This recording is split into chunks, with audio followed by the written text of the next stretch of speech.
Asia. Mauji Hiochalo. Alright, good evening, Otec 102.9Fm. Your Bia Numre Mobia Kwaba, Emraso say your day Royal Sports bro, and a Tuesday, and ye match neda Ikatwo Ewa Fimu, and the 31st March 2026, and ye Abonon Swapa Sima Duba Ko Emre Konanim.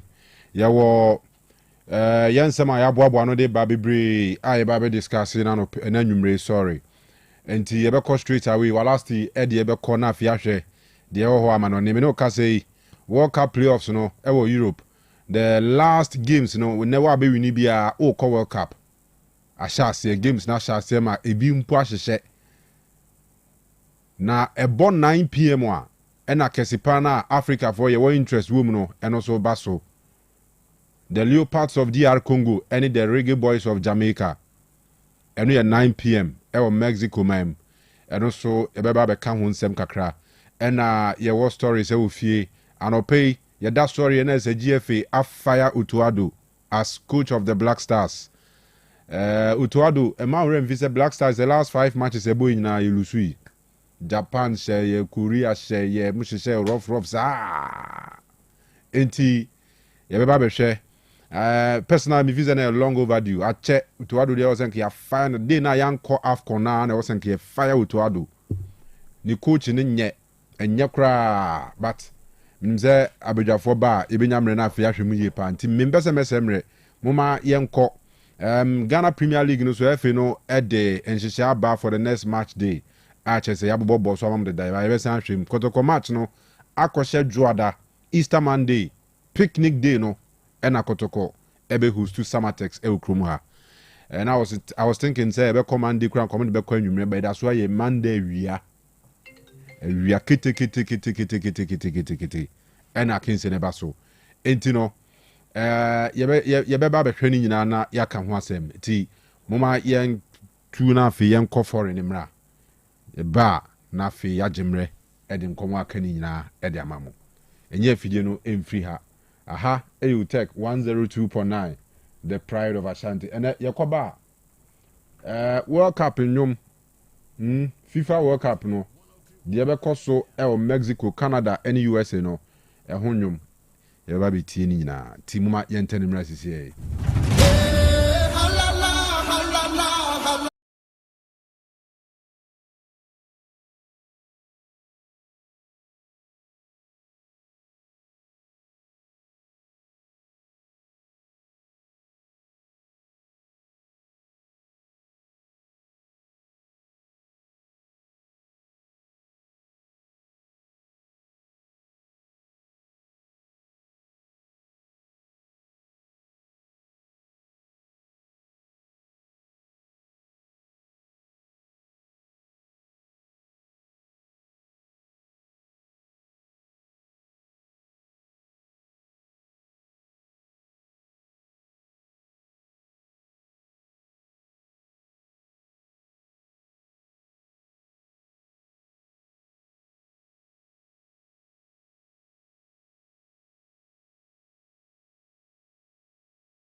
ama chese bibia nsom antimi nkoye kama na dia men se kere na nwumre no ane se owramo awo Adam Wharton na say ya yes Madrid aye back ewo race ni mo me ba cho say bia o tena ba bi te asa Madrid bobo ko no owro ne tede Adam Wharton no me ba cho amatwe mo a yes Madrid asan ye back in the race na de wo mo ne mame mfanto no mo say Madrid bobo ko no yes club no scouts no abomote analyze player no ama chese na nsan no amani agene wo pa na say Madrid awo 2 players a omo de she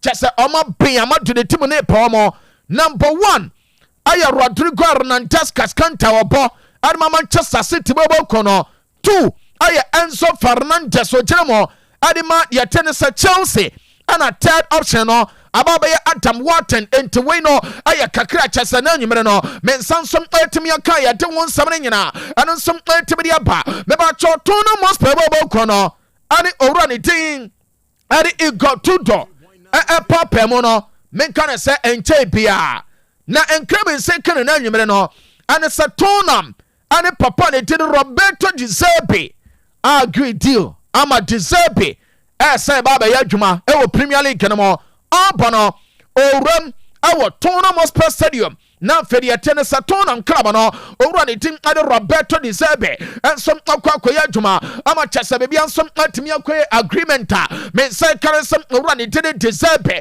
ane Tottenham atimi agree no aye 5 years ana me pacho de tie no ane sa Tottenham bobo kono amade ma owura ne tin Roberto Di Zerbi na fe papa no ensom atimi assign ama bibia atimi akwe enti opa Facebook na so ani pepia no mo like na fe no ma share ne kama ama adwuma ne nyina anu som atimi akwe meba cho san news we be to dwa asatonam ani de atene se Roberto Di Zerbi agree deal asese no aye like se papa ne beba no enkram nse kan se Tottenham Hotspur omo supporters trust no omo the statement ababonten ese owura ne de Roberto Di Zerbi no ofri poase na eba na mom emfutro won wo se kumo omo won sam pika esan se papa no waye niam bi e de a kire club no ana fa niam pia koso a omo supporters awoto no enso erezi concerns as a papa ne de Roberto Di Zerbi no sanka ya en company for no ema sa bonsu we ensa omo nko na fe omo pe manager foforo entim aye tonam omo som supporters trust no en kram en second sa omo the statement no atime dia babonten ya tiri nyina en som atime dia todwa na good news for Liverpool Alexander Isak started training na me ba cho boy no on say mababa card ya che sen le training no oguso oye ne kama na dia men say kano and say omo ahyehye ese anya bia Liverpool and Man City e wo game on bebo eno e wo FA Cup no mo se ekoko bone sana owura ne tedi Alexander Isak me ba cho obetimi agina mo bosa game ni be ana se sa game no obetimi anya minutes ama ne ma nyina timi akoso entelepo som ahia ne mo asam amu denjama na ne tin ade de atene se Alexander Isak no obesa return na fe no onon som aba be gina grass no so abodwuma ne kama ade ama Liverpool bobo kono ama chasa bebia som atimi akoso ya dede nyina anon so tibiri atodwa yeni nkomo pin na fe ne ma no anon som antimi koso kama Liverpool bobo kono enkra men se kana na nwumre no ane se on se amo stadium no aye Anfield Stadium and as Anfield Road Stadium the woman is amu stand be amatone de Anfield Road stand and come and say can na no and it's yes Liverpool e pesa amu rename sadin no at the free Anfield Road stand at the court the tennis Mo Salah stand menum say be Liverpool for no money mompani for no ebe ya adwene sa enti senior emozemo ane Liverpoolians na mo so mo se krom wan mo ane Ghana mo wan mo no sa ye rename Anfield Road stand no ade akọ Mo Salah stand baby ya wo no Sayankasa ana chasa unsom obetimi afilie wa bra wo Liverpool ne ento babotimi abomade ade comments a wodo ne nyina ade abraye o Facebook kana so ana feri yete ne say YouTube na se no odi go na fe ya retini kama ama bibia nsom atimi akoso WhatsApp line no ana nsom atema wo de ne nyina nso no ebetimi de aba o kan se maba bedi nkomo de ya kire wo fie ha asa Manchester United bobo kono omo de Sandro Tonali ne kampono ama contact omo ama papa ne kampono me din koma de kire asa owura no said the United team no ye deal ama chasade yete ne sa players awodo ebeba be baye Mateus Kunyamo omo sam na make no yese agent no aka kire de yete ne sa club ne diri Manchester asa amonya ne ntem still yese Manchester jam asa boy no mo be sign no na de ebe na anwumere no and it's a Sandro Tonali, the Italian mafia. The American, and it's a bueno. Yes, I shall say, I say, hey, Manchester or Honma and Trafa Kunyan Guasio and T, but why not so perso Ramana Feno? I United Timono, on some perso to me, Bo, Amani Mani, and some to me Coso, United Bobocono, and Jim, and Pressa almost sign Saudo, on Sandro Tonali. I am number one. Almost you by now. Almost Serbia Stona Newcastle bakoso na amato Bruno Guimaraes na fe amatimi on sadia niama no anu som ultimate ente United say no Sandro Tonali no ma memfanto anu sam amodin koma pa ama niama ne nyina som ultimate akoya ya de nyina no anu som ultimate atodwa ma bibia nso no anu som ultimate akoya kama yes United say despite say over the Sandro Tonali no Omo apose omo interest woman woni mo no se ombetua crazy money de ala kiaye nyame pangu no omo nsam famfra esanse boy no anya bia omo ne players omo tese Tonali no aye omo market value enti se bia baba yen sai oh man you mo na mo ba na samokra na mo pe boy no enti se ebeye na bibia betimi akoye no omo se crazy money de enti min koye enti no aye kakra chese na nyimere no anu nsom atimi akoso ye de won sam no anu nsom atimi de atodwa ama bebia nso no atimi akoye kama enkra men say kano anisa yase battle akoso Elliot Anderson enkra men say kanisa Manchester and City ejinam asa Elliot Anderson so no omunya na boy no omobefana mana ba nemom Tonali ana United bobo kono and some person mo fa no na me patcho Sandro Tonali ho no ana na nyimre owro ne dede Andre Pirlo ma me ne picture no na ye ni nkomo senior man we pa gyina mfimfin ho na otwe ne pimpinis ne to no kokwa no sa mmia ahoma no de tan ne kokwa no na chese ho so ne wo fam wo mfimfin wa oboa wa gin wo pia no wo break defense na fe oyi boss ne tom wo ya striker obese goals more sansono ana de yete sem ono ankasa timi girechire enso timi pomate pokos awodo ama bibia nso timi kwe mebacho Andre Pirlo ana me de ne mpewa ade ma no na papa ni say hwe watre wala se ho a anu wachinchima chi ya baba to Ghana station a anu ye Otec FM wate asa United Sandro Tonali na sa United Sandro Tonali a hey wala wose o sorry no anu wo shepa o ha ade ba ko anum se mani beje wonam se oh legend ade na oni beje no wase he yemfanto yam wo bia so ntemente ese se boy ni ko Manchester ebe something special ne nyina kire se boy no o check ya ne intelligence boy no said you see control game no tempo no ana fe de yete se ne strong personality a ekuta no say United jano wo mfimfin ho na Tonali nie na kwabena manu ni a Jesus Christ we dey am ko Europe dia fala kwabena mafa enti Andre Pirlo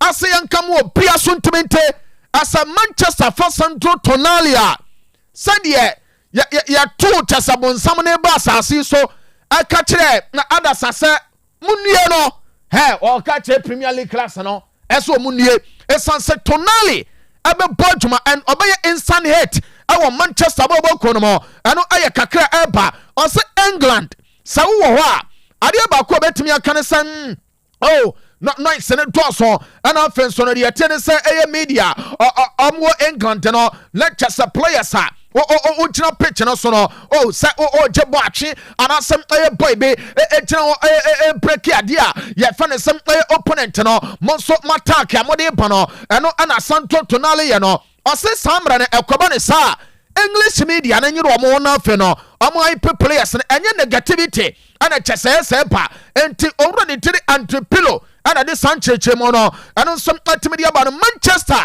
mebakyɛ ɛnkra me nsa ka na anwumere no ɛne sɛ Joshua Zirkzee yɛse nkakra boy no sɛ next season no team no bɛyɛ de paa ɛsan sɛ ɛyɛ possible sɛ United bɛwuram ɛwɔ Europe na afei even kwa the Champions League no ɔmawuram na ɔsɛ dabi o man you kwa Champions League sɛ neɛ ɛno ano no enti sɛ obɛfiri Manchester akwa club foforɔ no afei no wasan akɔhyɛ se ɔno deɛ mensa ka ɛne sɛ owura ne de Zirkzee no ɔnya n'atwene sɛm afei deɛ ɔno nso ɔbɛtumi afiri United bɔbɔ nkɔ no mu piem ama biribia nso atumi ankɔ so ɔyɛ de ne nyina no ɛno nso ɔtumi de ato dwa yɛse Zirkzee ne nam foforɔ paa ɛne Patrick Dogo Kobe Maino ana afei deɛ teɛ ne sɛ ɔmom yɛnsa no ɛna hwebom yɛse mpɔi no ɛna ɔno ne ɔmadi nkɔmmɔ sɛ na ɔmobusan sɛ bɛma sɛ deɛ sɛ ne deɛ nneɛma yɛ ne deɛ wobɛkɔ wo no hwɛ mefiri ha yɛ dɛn enti player no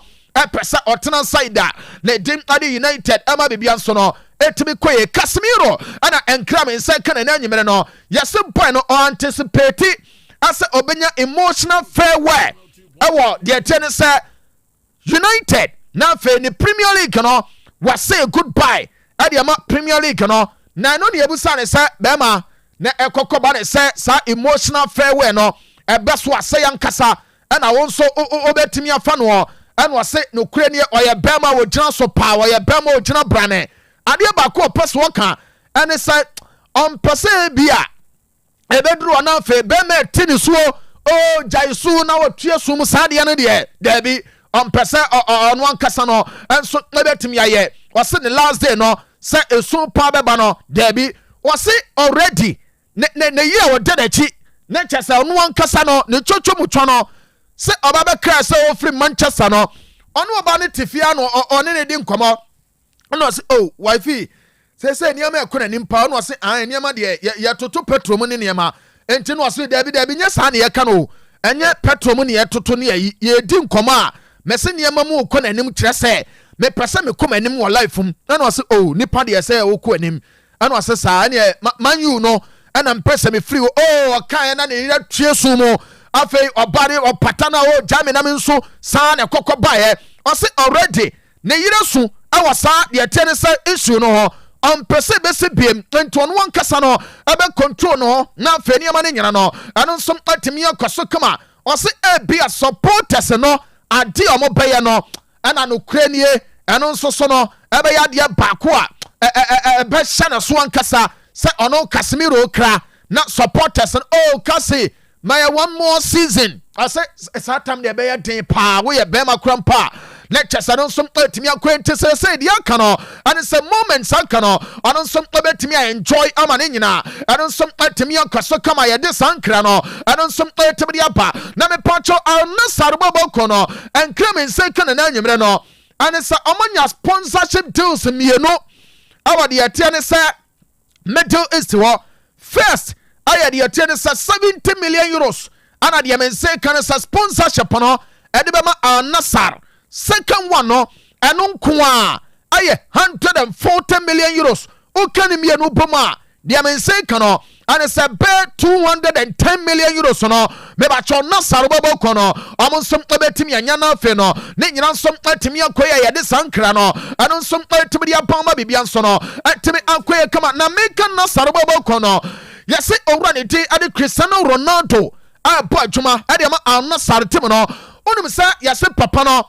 anya bia nadamfo paa ne Casemiro enti Casemiro sen sɛ ɔkra Manchester no no quickly Ronaldo, how are you my friend? I hope everything is right. No I reply yeah everything is okay. Na omo chat na Ronaldo pepe no afre no enti consone ba yeah say Ronaldo convince Casemiro say anya bia enka Saudi Arabia ho de ene ma efe ho he oba obenya quality things perfume Saudi obesa bi de akọ Brazil na mom enkra men say kano ane sayase baabi a bonsam bo na pesie nyankopon bo na pesie na hwa ana bonsam toto ne kobi yase say Messi nso egu so se Casemiro no anya bia de tie ne say Inter Miami omo mfimfin ho no omo lusu enkrofo ni be entonya Casemiro ade ne ba mfimfin wa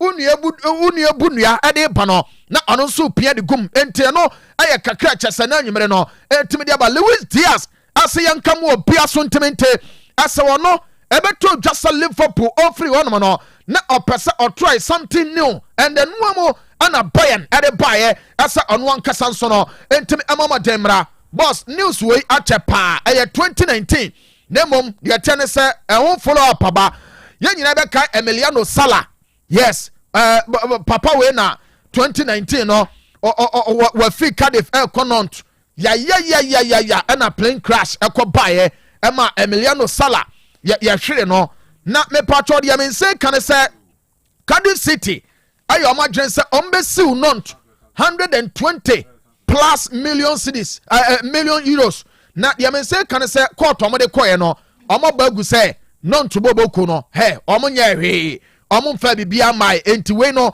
ayade baako a say court no after say case na koso ache no omo dismiss Cardiff omo damages anu omo pe ade afi Nantes say enye Nantes fort na Emiliano Sala enso ekoko free mu donenke ba me cha no nkomo no na edru no eye mixture of the moment enti do kwatena se anwumre no jiudonek enso agugu bomodin na jibi jai twetwekere no na fe pampalu pabo no supplement wobrement o de bebo adwuma ama bibia timi akoye eye mixture of the moment eye mama na be mana che na fe no titiriti ni nyina timi jai boss yeda se o ma emre ni bi kwa mo no ne never felt this free.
The 6 World Cup song eno Jelly Roll any Karen Leon ena omo edisa masterpiece yaba se yemfa enye the theme song for the next World Cup eba so USA, Mexico ne Canada. Na meze nyumu eji se utie ni be 10 times ansa na ye ode o. Utie the first one e be say nyumu di enye de. Pero salí de él rezando y rezando para allá.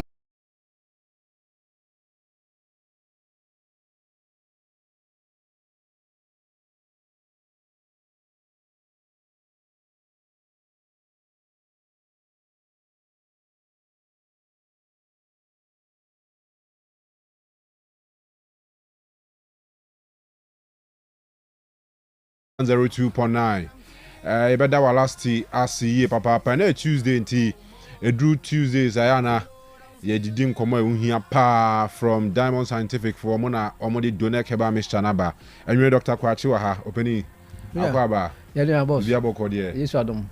Say. Oh, ni manu bi pa. Kufiasa whenever I quite you pa. No credit ba. I quite you. That's fine. Hey, Dr. Israel. Doctor boss. Hey, me watch pa. Sir. Last week you kwachi na me na wa ha. O chire nsem bebre chire me ne ade a. Na oni around. Ada na unti apo na. Oh, na meti apo. Nke be nwa pa because do next year. Say we busy sala. Matias. Busy ni ba o se ba akokoro ba ko hwe chire. Esa. Anyway, all right, so ye be di do next nkomonti. Yenko straight away na. Ye be ma mo updates of games cost or Europe or more World Cup playoffs anymore. And then at 9 p.m. so were DR Congo coming up against the Reggae Boys of Jamaica. And also for a slot at the World Cup. And what be doing Kunimo Sakensi and over World Cup. What be Lusuno Sankambeli. O Sankufia Kunuabe. All right, Bedivo. Mama advances as well. Oh, you're a for. Na last is year money trinkwa because Yankupon Yadoma. Kosia de ya na membeze be kaze 5 April 5 April ni wa na kosia de ya flower na onyagopo yi amano no ohyira so na afia ye ne dia kama fantastic na ye hye ne boss do neck no ye be si na chi izan say wo ware wi a adwuma no so enti sane ono aye ambassador e wo take ha wo brado neck buy ne de say enso ye hye ne onyam enti enkwa ne hia ye bompa ye say beduru ho no na ye nyina no ye wa apomuden e wa hoto na say yakota na chi den fantastic enti walasti and the wife to be ye chiam Mariam ye chiano enti donek hon komo sene ye kan donek ho asemi obi wo ho a watia zonto bi no meda edrowe eya na sofu bi craft friend say doctor sene edro no ye no eni adwuma eye no enye no nyina na wo ba wo kan ho asem no eno kre nanso esan say yempese betu nipa bebre adwuna franti ye ba nia ye nkase ye nimu aya ye mu nhwehwemu ehu se eno na wonum do na kina babua no na yaye afa ho bebre nso wo ha ye nka ho asem nanso to our surprise no bi be frɛ no also doctor me no ye na say na ye me nanso eto da ya na eya ho dwuru enti ye ka kyerɛw say ne ye bɛka se do na kina eye ho adwuma no enya de ase say wode ade esi waso say wuntie ana wonkope bi nto aduro no ehu dawrubo no se ne ekɔ ene se ne ehu adanside no tie no se wokɔ na kope bi to na nom sabi ye meboye streamu ana se ye meboye sremu enka bibia emmoa esanse ye pesikanti dabi na mmom do nek no ade ba ko edikan ne se adura enamankasa na se ye kasa wei na ye a sa pepepe na ye enu achi nso esa efo so hwenu ahuduro wo dwa so a sabi ebi bo dindindin no na de compare do nek die ene wa ho de antum say yes do nek edemu sronko ye mpese be maduro ne bo aye din bebre amanipa epe bi ato a obre isan say ne ye kasa ekuyafo kra aniska anase oman mu sika akra nhyeda ne ho na so ekotona body no obi anto a ebeden enunti ene yaye ne fofofo amamu se mompa bi nto na monnom na beboa mo ama problem e wo mo so no afri ho ye be hye do na kinsam no ase no di kan fa number no di wo ho anotika mu opese o fa number no na so antie mu nkyerkyere mu mpa oduru fi obefre ehia pa 0246 72 76 77 0246 72 76 77 0249 2082 52 0249 2082 52 na donek no obi babisa say e de aduro dedi kan eya bibiduro na esan ye duro a eya in liquid form anase eya nsuo na oya na nkrofota abisa say etopa ya anase ye nsuo ene ya kyeremu no ye nsuo utonso nomu a aduro no enya nwono ena ne nom so enye den obia wonya free 18 years ekobia etumi num bi ema no yeye esan say wonum a esan se enye nsanti enye wanum enya nwono enti tena wanum na wonum a edaboko na adwuma eye no obi kura tumi ka se na ndura anim sonso se pa na tumi ye adwuma saa no yes sanity inkohina yede ye no enya de a wo extract a etumi bamu tisania ebi a wode nubuna anase haban eba be ye duru no eni tunum a aduru na ho ode ekura no standard a yensesan yensa no na ye bema na mema sam enya eno na da bia ye boso a ye ka obi wo ha na odi atem se Ghana for de munimu an se mo be sabi bibi dendin aduru nanso de tie no se bibi dendin no eno aso na de asomdwe ba fie sabi Onyankopon ma onimdie ema utumi ye aeroplane utumi ye car utumi ye mfidi kese na se obe masam no enkoyi a sabi emfa nia wotumi ayi a nipa bo abaso nyina achi no ufie no enya de ho be yi enti ehia se wo ye bema emfa ho busy a wa ye nyina no obe masam de obe ma ho ahia ti se aboa kraman na ne ye ka kire wo ne se wo ye bema wo ye under 1 minute mesro enkopa twichichire enkopa duro ahuro bi ennomo emfa nse nipadua no nemum natural medicine a donec herbal mixture DONEC nanom na emwo ensiesie o mema sam no emfa ma na eni kasema ewom ne se esan se duro yi enya yare ba ko na santi unum a emfasuo se botwo na wunya fasuo ni bi ni se usisi ya wo ya ebekọ ama afensu untumi nidi untumi na ebekọ unsa ne wonan ya otitriti unum doneka ebefiri ho ama awe sanso na opa hoɔden ankasa de aye adwuma oye nuanom mema ene ma eye adwumaden etena wia so eton aniama saa ma de esa obi nso construction work ejina wia so saa ma de esa ebasa na wa emre pedoneke ba mishani bi tona nom na de chi ahoɔden soronko a obenya no obecha sisire sane yesa ka kyerɛw se u spams no opese tingo oni oba tena che envie bebre untumi nhye no nyinsan a onkwamwa no ewo fom to donaki ni bi nonum bi na onkwamwa no emre ye wotumi ahye no nyinsan sanso na wo a esuade a enhu obi okọ secondary school onsuade a onhu ni ye okọ tertiary adesua no onhu ni ye bibi kra ye no se kra onya school anase course na oyen program no on di fe na bi kra onkofa program foforo enye ni nyina ne se na adwen no animua no wo pese wa adwen ni dibua wa to donaki ni bi frɛ ni enkyerɛ ne ade bɛka ho na adwen no emre dikadika ma usua de wahu ureta fifi ne man so a ohu anase refre no afiri ho ade ama immune booster enti so yare o nyare onum bi de bɔ ho ban firi yare ahodo a ebeba no ho anti aging medicine eboa ma onipadua no toso na hana enunti so yo ba o ya baba o ya brante onipadua no ahyase etwentwam a edura wo hia ebesi ano kwan donec ba mesha bebi nato number no 0246 72 76 77 0246 72 76 77 0249 2082 52 0249 2082 52 ujonso bebre say infections diabetes ana prostate na ma jonso no bebre pedonec ni bi ebeboa ma ujonso na tiaba normal de ka ho biom so no say wani eso ye wusi a wani eye wusi a ana so wani yade a pedonec ba mesha ni bi apart from glaucoma ana cataract no ebeboa ma wani no nyina ada ho nwan de ama sasabura hodo bomoden say ye usisi gotodwe ana say hin na ye oya pedonec ni bi nom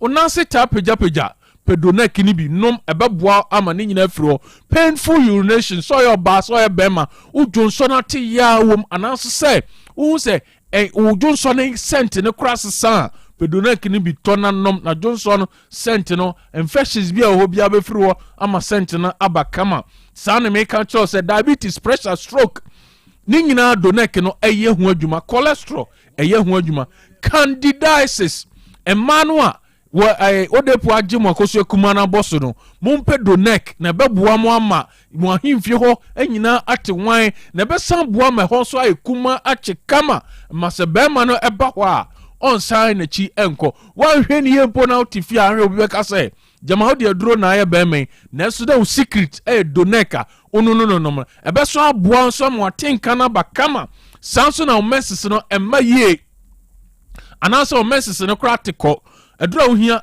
donek untumi nidi ohia donek sa ne ka kire so bema na so num donek na ye formula bi wo ho sa formula no ene se freni en kire na do be ko 20 minutes and beyond one machia ubo so de ni sia ba ko a ye ho be sori biem no na agi se 3 days and 2 days and ade action no donek ne be boa ayi sa ne ma no nyina firo oba bisu be ma bisu no ne oba sia ade ai ansana abema ne besan sorry biemu na di hours bebre donek be yi san yema ni nyina afiro obi nso ahoɔden a ɔde bɛkɔ no stamina no a ɔde bɛgyina mu a akyɛ no ɛno nso ɛwe no na donek no be yi san yema ni nyina afiro mede na ma no tu job no dr kwache atoa so 0246 72 76 77 0246 72 76 77 0249 20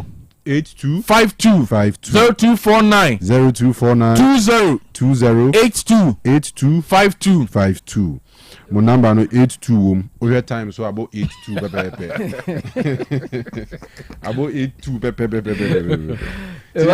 ogo bidasi last week ya ba am say na ye education kakra bi afa enyema ye de do nek ba message no na asa me kasa na ye be da ma number no kwa bi fit babbo me de enyema asa doctor no ko kasa no ka okay ya de bebe o be kasa na do nek na ye say ade wi say ade wi everybody ba can say ye dinubra ye din kohini bebre na ye do nek no ba ko aya kakaduro mienu aya fam wisa asuru wisa hwentia pepere kama kwate 20 ni damnam ene ye dey say no we see na me ba no me fa fam wisa na suru wisa head benefit and asem fa so a wo sa ni me we say mu anti unum do nek na e beboa wo no e kaka ho asem asuru wisa na fam wisa me say wo dey okuta smartphone na say wo dey unum ni din kura wo dey bo fam wisa ano to bisa be yamon ebe ma with the health benefit of this yamakakan na never be a dey found aya hwentia wo dey bo hwentia na hyem bon saa na so dey bo na gro pepe ana sa hwentia e dey be ma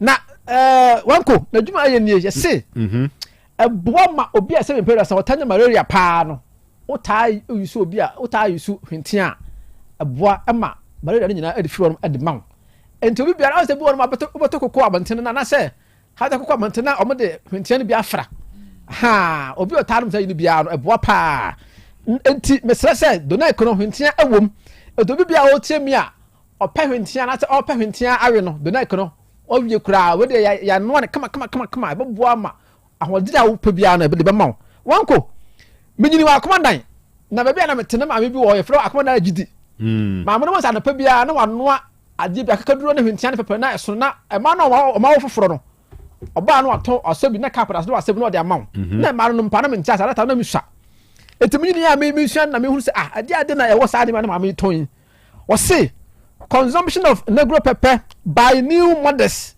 is necessary to clear blood clots in the womb after delivery. Okay, so hunu enti se o time baby a ofoforo e de o di teacher ni ye o radio so pa o kire ni mam yi yanko enti wose oba wo foforo se wota ayam hwentia ni bina se wota no mu ebo no mamuja ada woni padua mu na sa ada na se nyina no e de enane e de pie enti mesrawo do na ikono ebi wom numbers no aye 0246 72 76 77 0246 72 76 and now says 0249 20 82 52 one co was saying negro pepper is good for combating respiratory discomfort like pneumonia, bronchitis and asthma. Okay. Obi a owa asthma na say na home insisusu ya na say owa problem abra owa home no insisusu ye no so ota ɔtaa obi a oyisu ayi a hwentia ɛboa no ma afei ne ɛyina ya home fam nende lungs no mo ha emu da ho ma wotimi home a home yie afei bibia ensi ne kwan etimi so do na keba mixture no ebi wom obi bera o ti anodwu bia no ade channel pa onkope do na kiribu na afei onom masra say we say it is good for combating pathogens or organisms that cause syphilis so hu obi biara me pamchaw okonya namu yade ana sa afei na syphilis ana say e develop ho no na gro paper na say hwentia na boa ayi firo no edemaw enti obi biara o tie menwumre bia no do na keba me san ebi wom kumasi ase de ye ahweta ba bi biara mpatwonto obi a o tie nka o fa do to kumasi de bradani herba apidank herba fredimans herba ozons chemist a wo kwa me ntwo no mpatwo kwa me ntwo no wo so about na fe odi ba kaje tia no Mr. Debra mo Mr. Debra ha Mr. Debra o tie nwumre mpatwo me cham Mr. Debra o tie nka me chew ha o tie pa Man United ni kese pa o sao heavy brutal Dani herba so tie pa Dani so be Dani ha yeah so wa kakra we got to adru ho na na ka che na da ba che to adru no so o tie pa o tie pa o adent listener pa Dani ha enti mesrawo apinan keba sax heba ha patase sax heba omo tie pa Michael last year call me say wala sene kanu ho de yesinya ho omo say kan kire say ya bomu din show Mr. Debram ho and guy be introduced no as Michael Man United ni also nso mutie de bia okay enti Michael mze otie nka okay enu akwa no say United jesu mze wa anya kwa petim pa go Monday pa we show me no say United jesu de say o petim ni ye pa all right ya do mu nyina ase enti ya ne mfansi Banko enti asema ya kan say obi biara otie nka bia no do na no enema bebre be ni adi afra okay onum a ebe bo ni padua nti ka se ese ade bebre ba pa cho anya chinye anya sabi anya ko bi na de na ya betana na ye kasa ye nim de ye ka pepere wom hwentina wom afom sa wom astrum sa wom ka dro wom krama kwati wom enti aboa wa sa wuti ade no na eboa ya mama sem ye o sa na eboa ye fro no de amount pa cho sisi ya eboa ye fro no de amount sana so akwakote no mu yade a eboa ye fro de amount aye do na keba mixture number so aye 0246 72 76 77 0246 72 76 77 and I said 0249 20 82 52 0249 20 82 52 Banko nyam ko shira edama sepa ntanyumre Congo anase Jamaica Nchiano na mechia nipa bago ono de o information center de bia obi Otec na so eda bompense mo dominance aha ono de bia oya o se me ba me Nchiano we refi aha eda bompense ye chia eda bomponsem bompense all right interest am no kasa no busa na information center ni din okay but say yonkudo ono drum carrier me pacho mate all right yedamase we ya DR Congo fo DR Congo fo o mo se ne ebe ko yi pa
and between DR Congo and Jamaica why na be person me qualify why na who so be din kunima nwumrei na waje sa ticket no e de akọ World Cup a nyina ye kobi no na Jamaica for de mze asase so de obi anu a omo national team nyom de change Jamaica for tiwi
updates our games are air koso mu anwumre yemfa eno emmo ye ho atenase 62 minutes Bosnia and Herzegovina 0 Italy 1 Italy for a red card amobo 10 against 11 enti omo edasoa elidi 1-0 Czechia and can hear from Czech Republic is here from Czechia womo elidi Denmark 1-0 yabo 68 minutes Italy then 62 minutes Kosovo tifie matekie enso abeshome kabako first near from Turkey is here from Turkey Kosovo 0 Turkey 1 and Sweden and Poland now Sweden for the 2-1 see but Poland for natika 2-2 atches o Mackenzie no emu aye den pa say kanu akwaba mejo so na bibia boko de oh e jana daroma eye pa na wonso want to say nyamia daroma eda nyamias yes wada no na emu ayi nwunu yes nso na toto egugu na amanfo be nu abe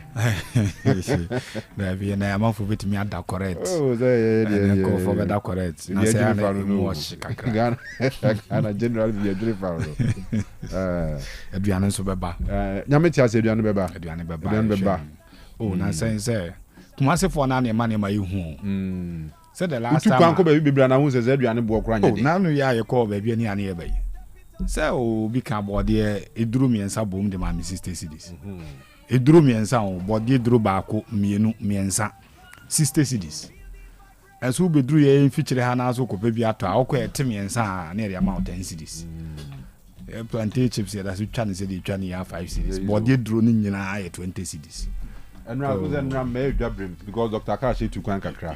We are ban and ye didn't come also be your coy. By o talk near the yes, a big so man. There's a barrier for I did me who back 50 cities, 60 cities, 40 cities, 20 cities, 10 cities by the back. Can we hear me who cry a pair? Who took one do quite it me contain me, I shall know 20 Baba. Pay back as we now go to was eat. One snails. I boy you the Kunu, and smooth in on I'm for no man so. Nasa pairs, I'll be no to fertilizer good pass. A by a and what pay one that cut off fertilizer so the good pass, Yamanason. And what pay enough for more. Oh, senior that form. There be enough for and what pay enough for Obakwana journal. Oh, sorry, I have much. I'm watching a woman. No, what tears you them now in the move prepare more buha on an uncanny. It won't be by the whole year. Senior, and I was sorry how much in the museum now who prepare with them about being a premia pigeonity. And you bet, but on money who come as a bonny yata. At the press who acquire Mukra, Kuomodium background, you're in for. Hey, says a woman acquire 2 so 100 CDs. Anyway, see, I say, Biabo, oh, about the other room, no money be here. Nice one. Dimoza, Opani, Nadadin, oh, Yamiadum Boko, with all due respect to Munina, as a pambo to you when yaji and many years many just say, oh, yeah, just time wasting also. Not say I'm time is money. Yeah. What check? Like what wasting your time? I check. So the be can say the only critique I'm worried for to Ado when he say he has never had a good game with the Black Stars. Not even one. Yeah, mobile more in some sense the Black Stars are bobo pa baku krebini. Not even against Chad. They are in 5-0. Because you have to match as a Chad for 20. Chad near some 5 minutes or more. Accra last one. Yeah. Senior, na say Chad ye no mkobo 1-1. You go 1-1 away. Okay. But maybe I'll pick Mali away of Mali. Away at Mali. Yeah, I say 2-1. Okay, we refuse our match nana. Yeah. Mali match no. And then to say match I brave pa. But then to say the o say ne unya for bad. Mali away your branch Accra dey no kra. There be Accra dey no kra na ni hu no minister sit. O mutena si o muntimi ntina. Yeah, away 2-1 no. Your brave papa. And na your Mali team na almost we issues kakra. We gonna send fit in Mayo. Yeah. Now send fit in Mayo. Game no. And no more appointing right. What just say? That game because say Bisuma money place B. Bisuma Mobi. Mohamed Kamara I can remember them so no sukra Mobi near there. But wo dey emfa individuals near the 20s. I don't say Kofi ye brep ah. And but to go and beat Mali wo ho there. Oh yeah, but me like yeah, can you match but na good game for you. Na say Otuado Pens just say matches ni bi. 8 matches. Yes, should be. But you and I know that Senna is more. Oh, and after teams are you lose to them. We Germany, Austria, if you are. Ebia Japan, Korea, understandably so near. Come in yet Tifie, na Niger Beshe, Tifie, na Angola Beshe, you quite in Central African Republic more. Yes, you go not that take out the pressure here. So like oh senior Arabi, Nankubu man for it. Abujan come is our records in about to add taxes. Well, England was the one na only waste your time. Yeah, na come move no. Yeah, no no ye Juma and a Juma Quenya Bani are funny in your man Juma. Nti so fu say no more fan of Juma I'm sure almost no more hope say ebe Nema Besesa. What you say? 8 wins from 22. Oh. Anyway, Besenka said America with all due respect and care far foreign there not to Tunchenka Krana. The rura the fire on here there. But they first Jamaica ne DR Congo match no. We say you have good game back. Yeah, Central African Republic. Oh, Baba Morocco. They show them 5-0 no. Central African Republic. But Central African Republic money Chad money there. Me just call I know. Me just call I per se. Like ye modern more generally ye be there near your park no so the system ben ye ball there near person one who sad no Black Stars team ni man do to ado. Unfortunately, me say or Ghana near you be 29 so no mess up. But I mean there was a move on. Ye Portugal or the last World Cup no. And then ye good game. Oh yeah. But you could do smooth free muna Kofi Larbi take you. Korea. And I say Korean dey hu. Korea. Me real ball in me say Korea. Some bobon to say game TV. Korea for the and gram can say TV. Yeah. Senior Korean Atizigi had a good game lose match no. Saves we pa or yeah was a game if you watch it again. Korea last 20 minutes no make can be the Chelsea Champions League final no Kramanyas are Korea last 20 minutes no. They hu. Ebi one was stadium me sure say there's a pressure no crowd na say Alaji some match no. Alaji me am father Alaji Cruiser. O say car be 10 minutes no it was so free baby o he no. Unze Qatar stadium no mo ye mosque e hihye mu. Nti no last 10 minutes na it was so kotena mosque because pressure no a bit more affected now. What you cry we ti na so ko she mosque now or the empire like or yen empire or Yakko World Cup ni Germany mo ball, any Italy mo ball, any Brazil mo ball, any Czech Republic they are number 2 in the world abbo. Phillies have experience ni vida. Even not even in the match Brazil share 3. Yes. And a pressure die. No. Hey, me who be that? Derby. But we won 3-2, right? 3-2. We need a game. Yeah, we need the only game I win here. And now you. Now we see a poor match. Muna na mo money je. Oh, send your far win this. For yeah, you share ball ni bi. E stadium ho. Sebe ya you feel is a pressure way so. Any or more mo share ni TV so. E feel the same pressure and there. It tells you the level of pressure.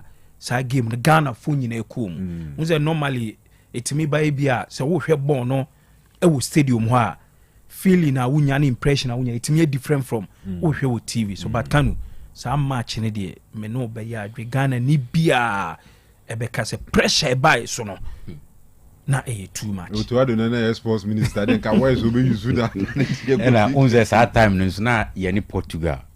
You lose to Portugal. Yeah. And your next game. And now we needed to win. To stay, to stay in the competition. And I in a good start some way somehow. And I feel the idea is done here. Now, meaning baby now baby I near one the second half ni Ghana go post nechi. And you say more pressure ni. About we can't say. And I make us say yeah cry near na ye Korea for no. Po nechi.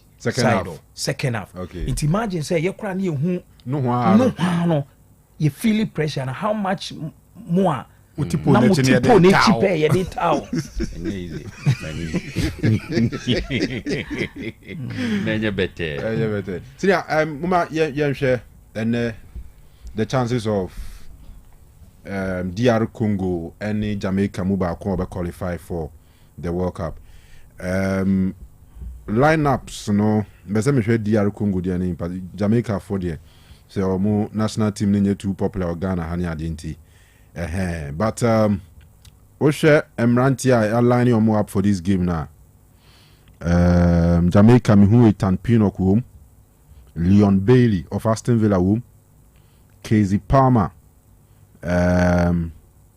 we so bo Isaac Hayden, and a Bobby Di Cordova Reed on Leicester City on so bo. But for DR Congo there, Lionel Mpasi on them, Aaron Wan-Bissaka, Axel Twanzebe, Nathaniel Mbuku, Samuel Mutusami,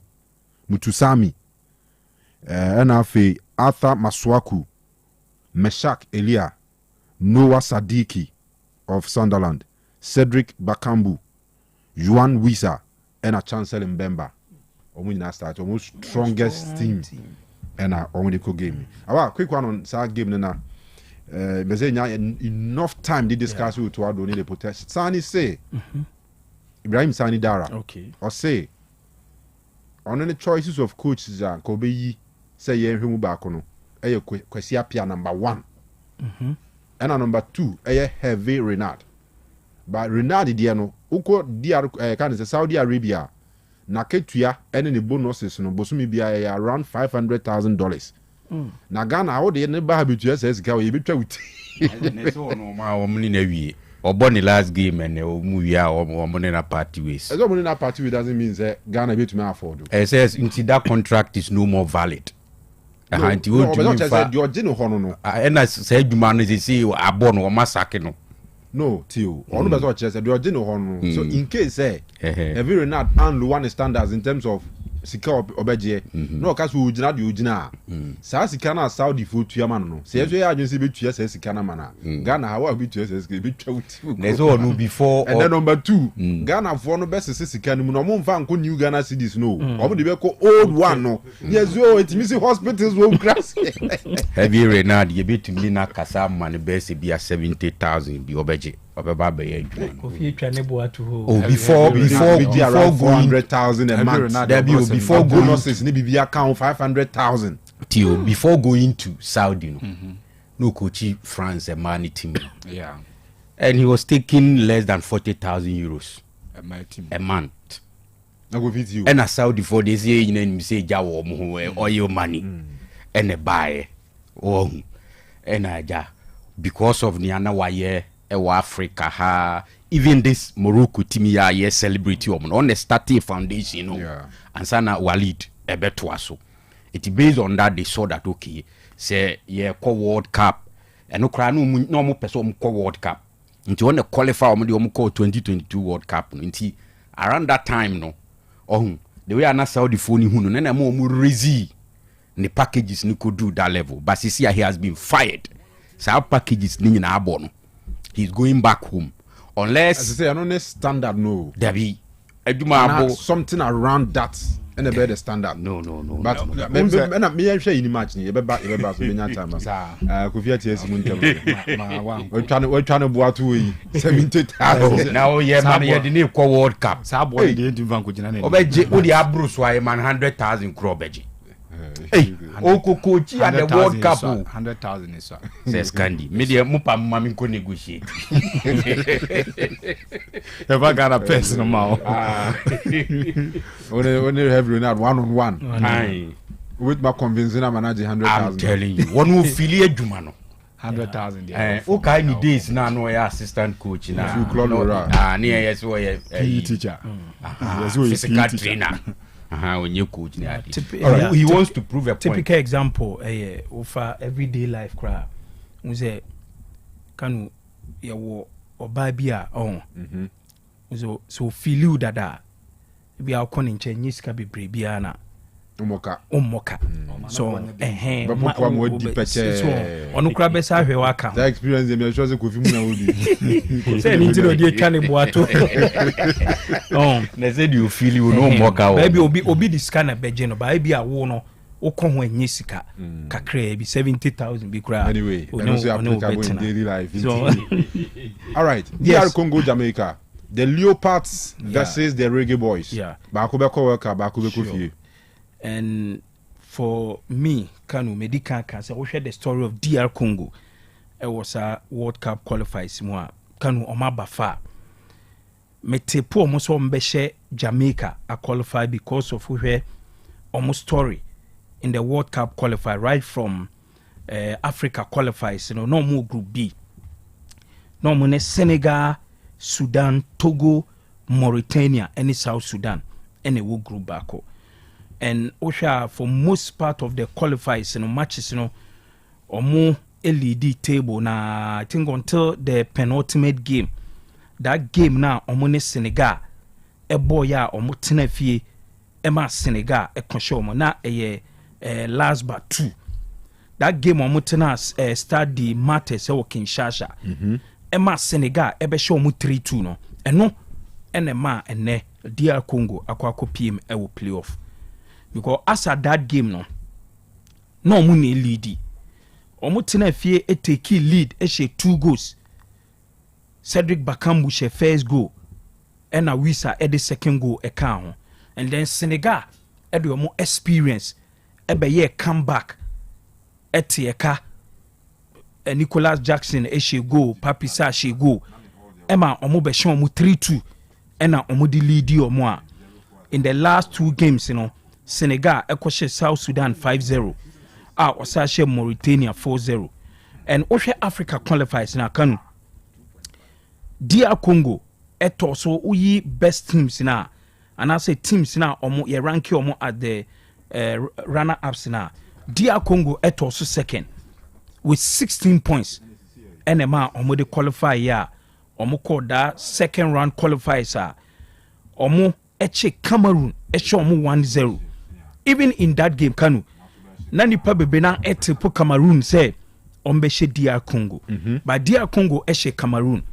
Obeka Nigeria so ekoshe Gabon eyi omo 4-1 after extra time and in the grand finale DR Congo ne Nigeria ebo 1-1 omo eshe omo 4-3 on penalty say yi omo nti say wahwe DR Congo omo qualifies na Kanu omo ya ade pa and the caliber of teams are omo ne omo shia na ɔmo yɛ high profile per the African standard no because ne Senegal ɛpere so ɔbɛhyɛ Cameroon ɛsa hyɛ Nigeria ɛqualify ɛne nti ama saa game we kanu for me meti put DR Congo and so wohwɛ squad na oboboy these are players I mean in terms of the Leopards national team na say Leopards team no most of them abo ache think e be crab ball for about 5 years ni 6 years ni in terms of Bakambu de 10 years kra enyen Meshak Elia Chancellor Mbemba very consistent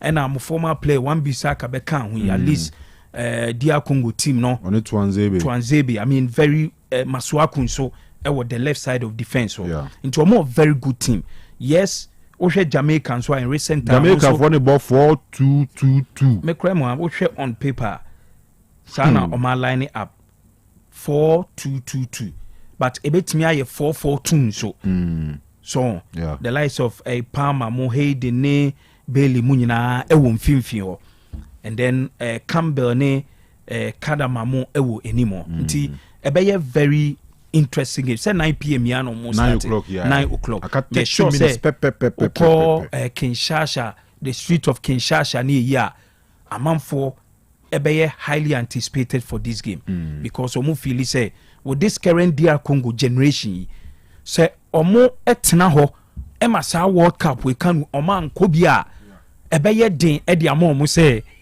DR Congo ebenya a generation bia ombetimi e de omo a qualify for the World Cup so being an African me pese DR Congo ebe she Jamaica a qualify and DR Jamaican so say ne maka no on the world stage you know yenim say ubo Jamaica dia kanu athletics so almost this current generation a person omo di Jamaica national team no qualify World Cup so almost qualify since France 98 almost qualify just like Austria for no nti ebeye me fan say good e dia momo and I say ebeye good news e dia momo say this current generation so e dia omo ebe World Cup nti ebeye game akanu emu be shipa emu game no tempo no any game no standard no ebe wo super but bibie mu no mete pu DR Congo say omo ebe she Jamaica na DR Congo a qualify to the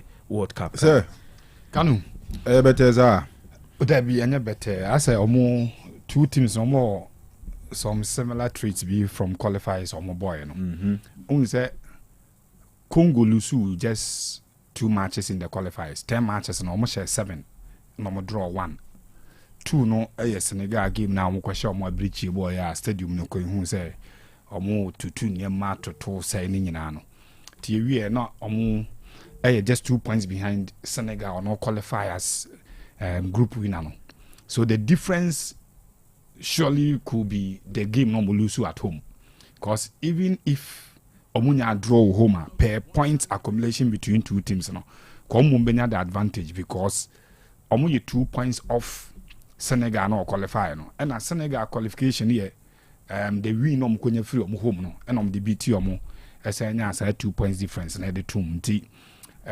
Congo side in the qualifiers I'm sure 22 points there from 10 games na your boy no which is 30 points available enough saying ka obet ma qualify if not Senegal na better than them esa benya sa win e wo home on the side of Jamaicans no that's more Curacao or home Curacao yes omo na qualify ahead of Jamaica Curacao omo lose omo final game no omo draw omo final game to Curacao at home and the ma omo mum di second e group no ti similar qualification na omo nyina nya ya omo di bedi the playoff zone. Jamaica from second place, and I say from the group, no went man qualifying when you have quite so playoff, no just like Congo, they know their banner. But Congo looks like Omoye in better shape because Obo Senegal group, and I would be second in the playoff nearby Africa. No, don't forget Ombo Cameroon eliminate Omo, Ebo Nigeria eliminate Nigeria. To her opponents or mabo, and the strength and energy I call games no more. With no disrespect to Jamaica, I feel say as a Congo for no, enya stiffer positions run up to omo ba biduru ba bia omo gina CCA.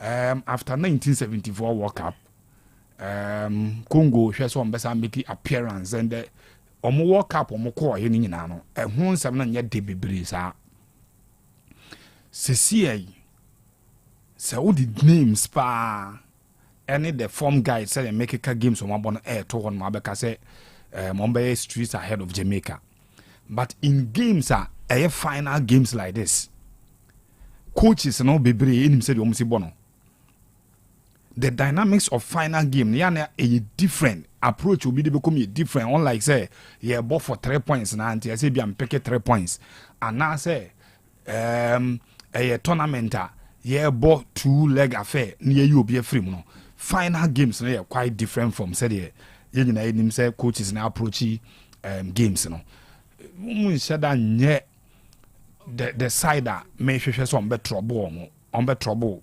Congo na mum on the side of so omu break you know obi to say Bailey say you know he needs to be checked because Sebo not on the left very difficult to track him with the short power no the baba no the only good thing I beg Kwame Congo and say Sebo not on the right he is almost sorry to say as useless as anything be of God or is left footed place on the right and more bony be kura into a left foot no pay so get one Bisaka on him no making sure so big keep on anytime your person the ball to the left no or man more from the look of things I'll be operating from right one Bisaka or left or be operating from right one Bisaka left no one Bisaka as well right not one Bisaka as well right so munsia one Bisaka on the right we were okay the other side that so maybe Masuaku and about the other side and me sort of experience from the Premier League in the ball our bonino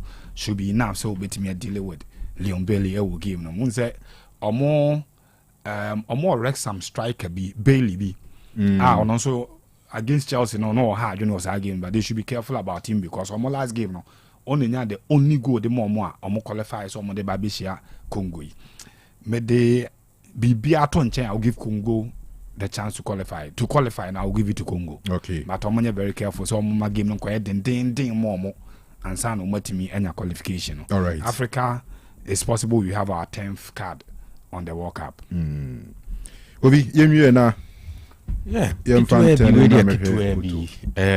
to say the na painful canon I think say if you are to pick any of the teams abekaso your favorite a straight away DR Congo na the only thing a bit me a stop you may say e be on be complacent no man direct Jamaica we say omo born at the same time Bolivia and Sonny Iraq and so so the winner and eventually no we are final yes so omo so the no winner so be ko and so almost no see another final and because Africa interest in discuss okay, all right. Call the other okay, one. Yeah. I get it. Enti Kanu, I think the only thing be complacency. Say Jamaica be andarity. DR Congo be andarity Jamaica. But baby amiti. Imagine yem say DR Congo for no. Oma fa enoma bimu awie mbemo mani adaho. Oh, say BB to mo wasunya BB free ma. They've gone through that. Because the format near the ball qualifies no Africa has here. Each group will be na a one team pair. What you say? Na one team pair. And they qualify from each group. And me assure second most countries in a group with Senegal chances are ne wo say Senegal ebe qualify no. E was ropa. So based on that, you cannot say DR Congo were poor in the qualifiers. But na Senegal a tougher opposition. When we say the ACT, me say Senanka Senegal we group manka Ghana and qualify straight away. Inti Oma Fife Mua Bo Yehei, they've played against Nigeria, they've played against Cameroon and all of that. Inti no. the Jamaican side no should not be a strong opposition for DR Congo. Intina America said the only issue ever complacency.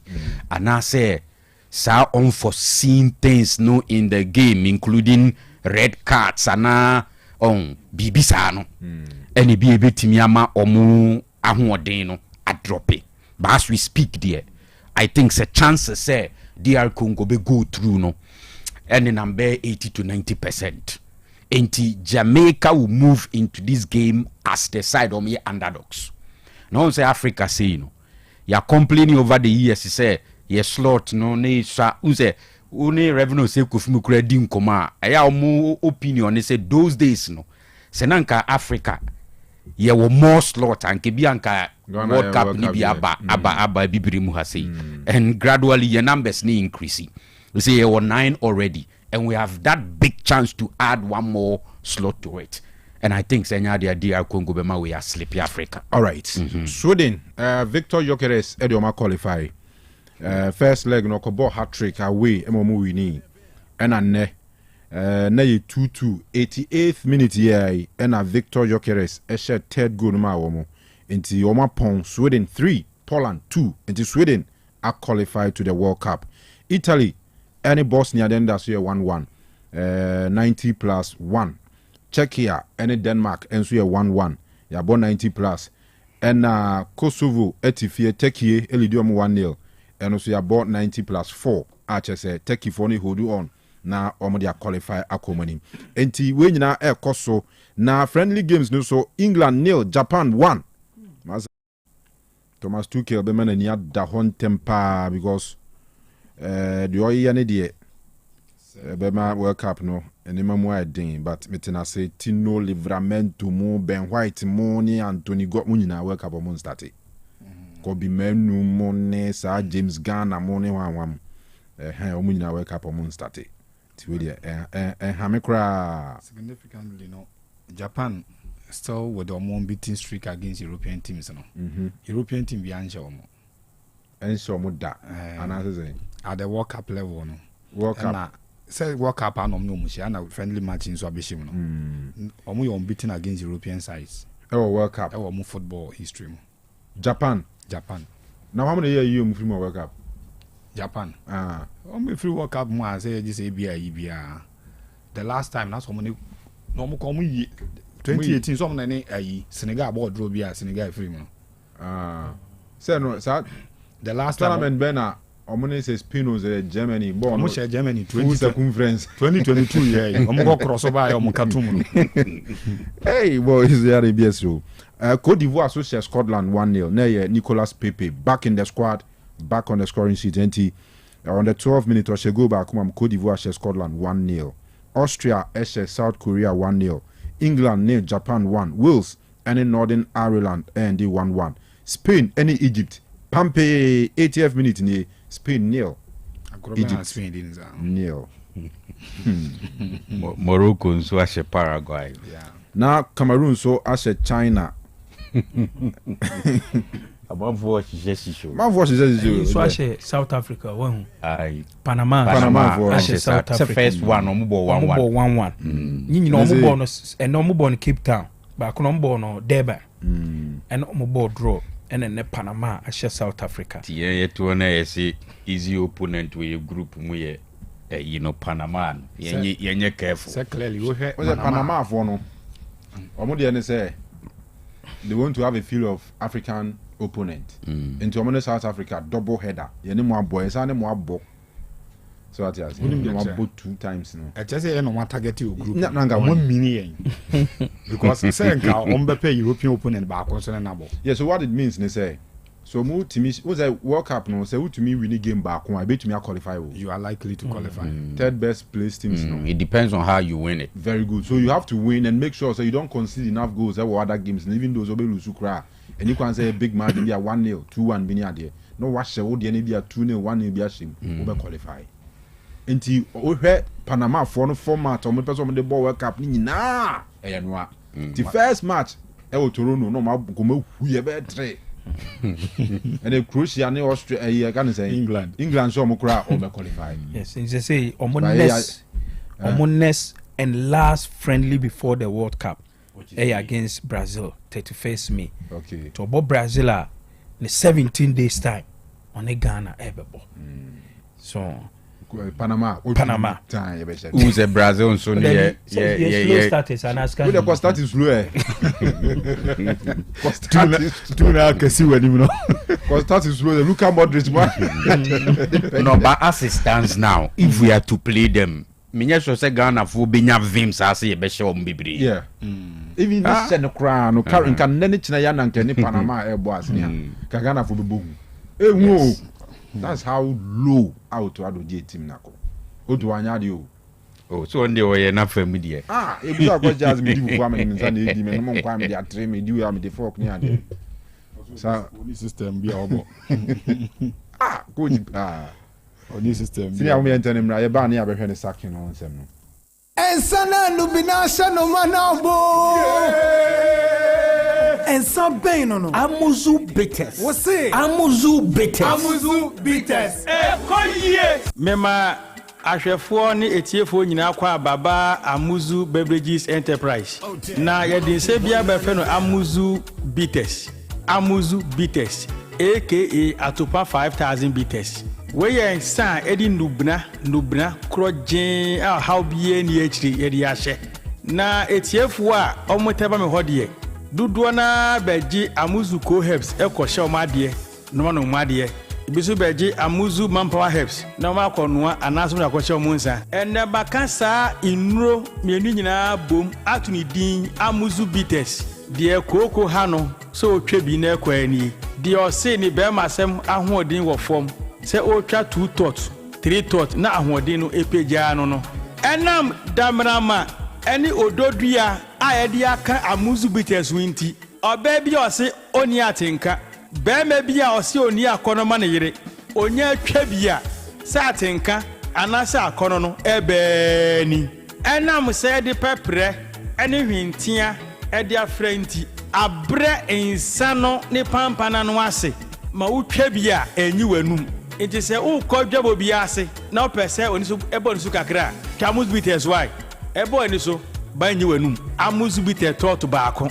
atopa bebre Amuzu bitters obi a otiamia osi doctor ade chesme kumeko dua so a biye mutim anase constipation ewo me so onya Amuzu bitters twa oye be sane kama obi te bu akohoma na so ye 7 favorite food a na ne kondo ne no matro otimi nidi onya Amuzu bitters twa akotwetwa petati na aba medrena utimi ni no obedi akaboni kama Amuzu bitters eyensa ehwemu yie pa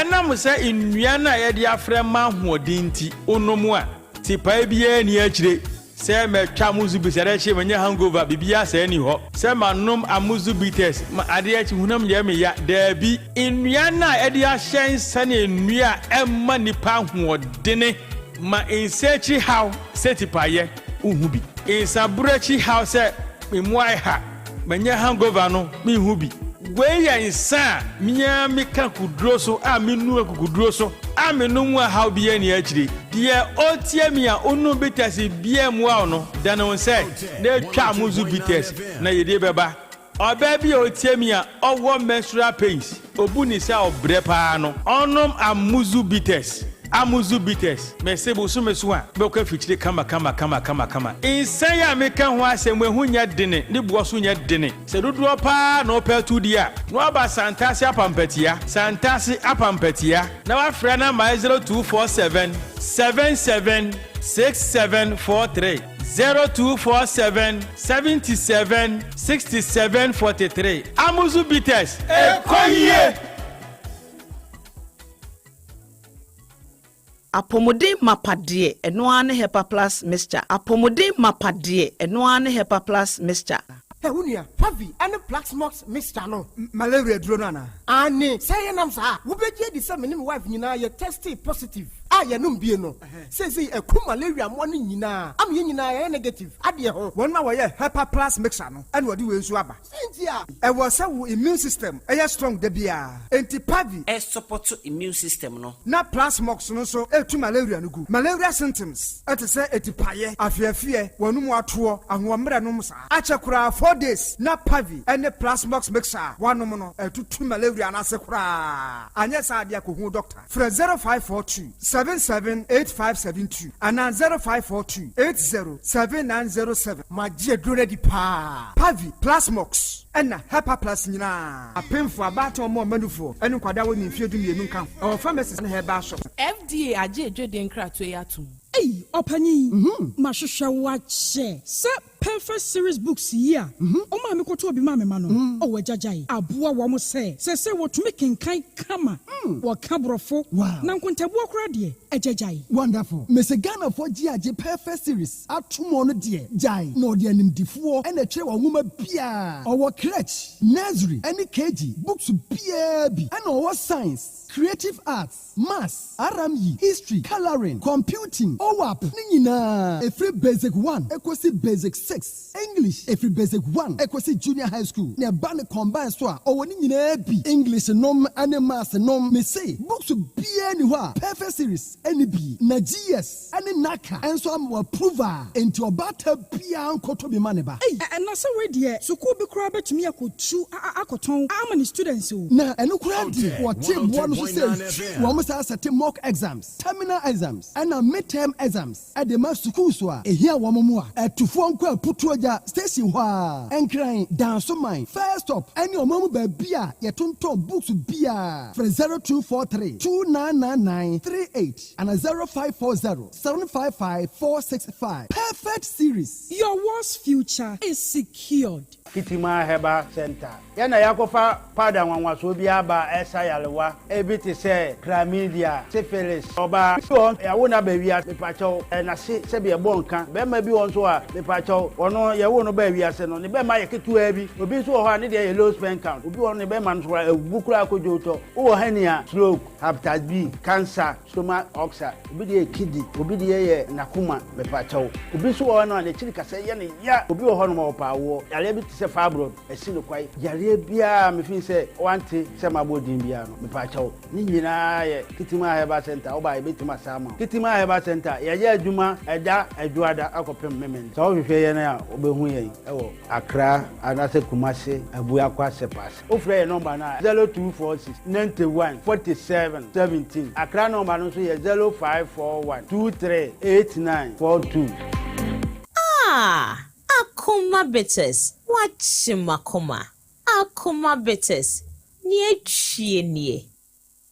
Driver need ye. Sa wote sequence wa. Bibia betumi asi. Enu nti na wasa wo ye motor insurance a. Eye ntem. Ema wo hotoso. Na enya wo mo wani ntutu nka wo nsam ahohiahia mu. Say a comprehensive motor insurance, third party fire and theft, and a third party nkoa. Provident insurance ni wani daso. Every January kosi March. Sa wo ye insurance wo ye ho. Ana wo renew a. Ye chawfu coupons. Ane branded souvenirs kama. Enhihye kakra wo ho. Provident insurance branch bia. Ana ye agency outlets. Obetumi so akọ license broker bia ho wo penchiremu bia for 050-937-4928 and akọ providentgh.com kaisa wo yankronko ebe hia Ghana card and adwumako so ebe hia tin number sene e nice nhyehyɛ tie with Provident man you're covered.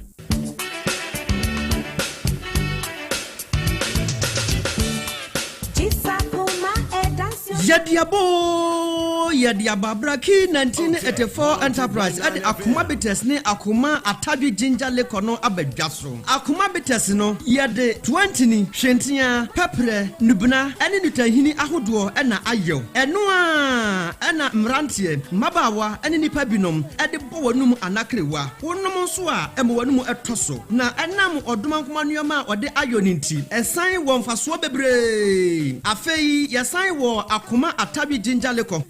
ano deɛ kewo jejejejejejejejan ɛyɛ power ɛnam atadwe ɛne akekaduro ne nti sɛ wotwa bi a ɛma wogyina wo nan so peme di wakɔnkɔsam ɛmɛmam enti wedeɛ nunum bi bubɔ bi na wo ho ɛnsɛpɛw bitasi wobɛnya bi wɔ Ghana fana baabia telephone 0249 671 984 akoma bites ne akoma atadwe ginger liquor ɛkɔ na ɛdadin so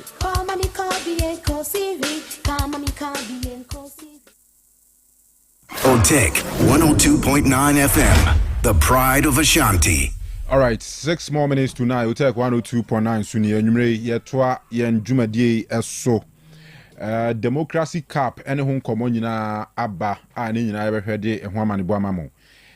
Wose yedi nkomo kakra efa nwumaku ahodo omotai kire ba nwumre amoakokromfo opani ya owusu afriye ne wabusua o papa na nakwasi afriye ne o wife akua owusu afriye ya mo nyina anwumre mo bo adwuma pa ya da mo ase se dro anwumre bia mo ne yen edi dwuma yi owusu a wura kwa mofa mo nyina amoakokrom na taxi driver ata na avemia menua kujo taxi driver santa se edro anwumre se ya omoma ye listeners pa eda mo nyina mo ase na ye ka mo se Provident Insurance Company Limited for krai mu Provident for say omo nkomo eyetiawa na de omo kan tenteni tietie nyina ne se ene na March bosome ne ba wiye enti we de akwanya no ebia na within that period no wo kan insurance entumi engu na anwu ama wankwa nkosesa no ankon Provident enti achede no anya bi bibia ense obetumi akoye insurance motor insurance ewo Provident wo san say Provident fo suban ene o mama kan suban no nso edem no so pa because Provident de no o say o ba be je claims are stress free o mre no waje claims e bia obi de aboto we are I mean man pare o akonya akwanhia bi ni ade ma ka na anwene sinti o so mo ye ma o ni ade saa sika na o so mo de ma o ana se kwa o so mo fa so siesie o ka no ye bibia ma o kama no omo so omo de ende o ba be je saa claims na stress free yenim baby bebre ho no mo a asema to awie no ubetwa ho kwanye te ho fifire ubeton eno nko handkerchief abeton no bra wanhwe ya eno kra no oboabo no anketo ka foforo ma enti to avoid that stress ni ade nyina no enti na say ukọ Provident na akọ insurance e wo maso ye omo wo Swami branch back or Swami deco for no decoration for nchen wa airport runabout opposite DVLA and DVLA inside one your offices be real ho inside so opposite car bank Obuase stadium kwan so Patase Brotherman Sport in Chenho nkoko your new station wa and afi so cooperative officer wa Santimampon asonase ase Olibest KK SD asoridan ho oba obeboa we hia nkyeremu bia pese udi nkomo bia fa Provident for dwumadi omudi ho a na wafrɛ 0200 234-806 0200-234-806 and 0501-409-087 also ba o Ghana card and here pa Tiana Washington to say terms and conditions apply with Provident man you are covered obenom sanso a weda ne de ne ho abai obi say I wanna tie gu ne so enwumre yakoma bitters and American food amao eyensa papa akoma bitters eyensa se wonomo a chese eboa yie pa in fact ema wan hoden sonko ma utumi di gina wonan so bo adwuma correct so ati ase obi ho no a eya ni na chese wafie na ordinary system ni mu me ba cho kona kopa akoma bitters no ya the natural herbs and ahye eboa ma utumi di ma hoden sonko ma utumi gina wonan so kompam so a wasa bo adwuma correct akoma bitters wo ho na atadwele kono so wo ho eno so ya atadwe ene kakaduro ena yede aye eno so ma hoden sonko pa yensa no bibia de bia eye natural yemfa bibia mfremu eye natural herbs na na yegina na so de aye enti anwumrei pe akoma bitters u bi ehye fridge mu a abeboa pa be ti a wona gu simple krama wo a wuntumi nidi manenya wo dadansa nemom drink responsibly enye for no munya 18 years ene wo mo a wo ma fa furu wo so ma wo foforo ma nkwada no fo ni nyina no mu nyina alcohol enye ma mo but ya ya kan de obi atumi num bi in moderation tia na wa hye ne so dodo bi a pay to bi aso no o contact Blackie 1984 Enterprise for a wo meboa ama wonsa etumi akabi akuma bites nsa papa unum nwie nkonku complain say ejao tipae ejao hangover ne nyuma basabasa sa dabi eye correct pa nenum so nyeden akuma bites nsa papa enti Blackie 1984 Enterprise omo esresu kumase ya no omo telephone number is 0249 671984 0249 671984 and at 0245 105476. Okay, enti medo call na afi yakwa akoto nioma ewo Abapa Shopping Mall. Abapa Shopping Mall eye bebi a yedi dwa eto nioma papa. Omo nioma eye quality, omo nioma eye papa pa. Upe phone, upe laptop, upe fan, upe TV na ato, upe air condition. Anasa upe kitchen wares nioma udube sese o kitchen. Ama eduane ye ayef kama edi amao anasa o kitchen ebe ye feno. For when you eche Abapa Shopping Mall, open tadie na ato, open furniture, say ye empower group ne nkunya, papa and ato. For when you eche Abapa Shopping Mall, Abapa portable washing machine no, ne bone eda form, ukura 399 Ghana cedis unsa ebe kabako. Fakufie, edu weekend na se onyoma ye fia, udi guma ebesine kama edi amao. Empo ubetimi akọ Abapa Shopping Mall. Na oni omo akwa kasa se bibi na wo pewo ho na se usika nso a obetimi etua ne kakra utu wi a omo ankasa ebesoa e de abreu ewo bibi a wo bia o hwe Abapa Shopping Mall obehu omo ewo tafo 3 miles saka park wa bonsa na esi animo no otu oni ehwe soro a obehu Abapa Shopping Mall from 0593 386133 0593 386133 and that's 0593 391848 0593 391848 Hepa Plus live band eno ene the best live band e wukruma uye program say ye eye wedding crusade birthday party program bia uye bia say bia schools sorry any institutions ena muye programmer say ban live band dia eye Hepa Plus live band ena me kamfo ediama omo ena so mo ba o programmer ombema o program na say aye de enum bia wo pe bia no omo ebebo ama program na akọ kama for Hepa Plus live band for ewo 0593 386133 0593 386133 the fearsome 3 eye no miensa eni akambo my friend the fearsome 3 Hepa Plus pavi ena fi plus mosa enu way okaboma eye adwuma yare bia ha obia betu ase e dia ma empo no se ebia enye yare bi ena aka wato ho a hyase enom the fearsome 3 onuma enya de yare bia ebetimi attack se yare bi ese malaria ena how typhoid obi ho a onye edwumade kura na no honam nyina eye ne ya yenuano ma bosome so na se mu konfikira mote yawo mu flow no emma yie no me kamfo the fearsome 3 e dia mam empo no se ebia diabetes ena how bema waye mre ewo mpom no ode eye the fearsome 3 watinka ewo chire ono dofuhia chese onte de onum the fearsome 3 a bibia bekoye edi ama the fearsome 3 the infections bia how bia no ebetu ase edi ama onuma eboa ama nkwamo no eye den ebasa oni yare etonkwanta amapai ope the fearsome 3 a obetimi afred doctor ewo 0542 778572 0542 778572 and that's 0542 807907 0542 807907 ye kase the fearsome 3 no aje so power to the people shawarma king boba king and pizza hub they say the unim say eye shawarma and abaso sanso and pizza and abaso yinyina ne say kroma de shawarma joint edoso nemom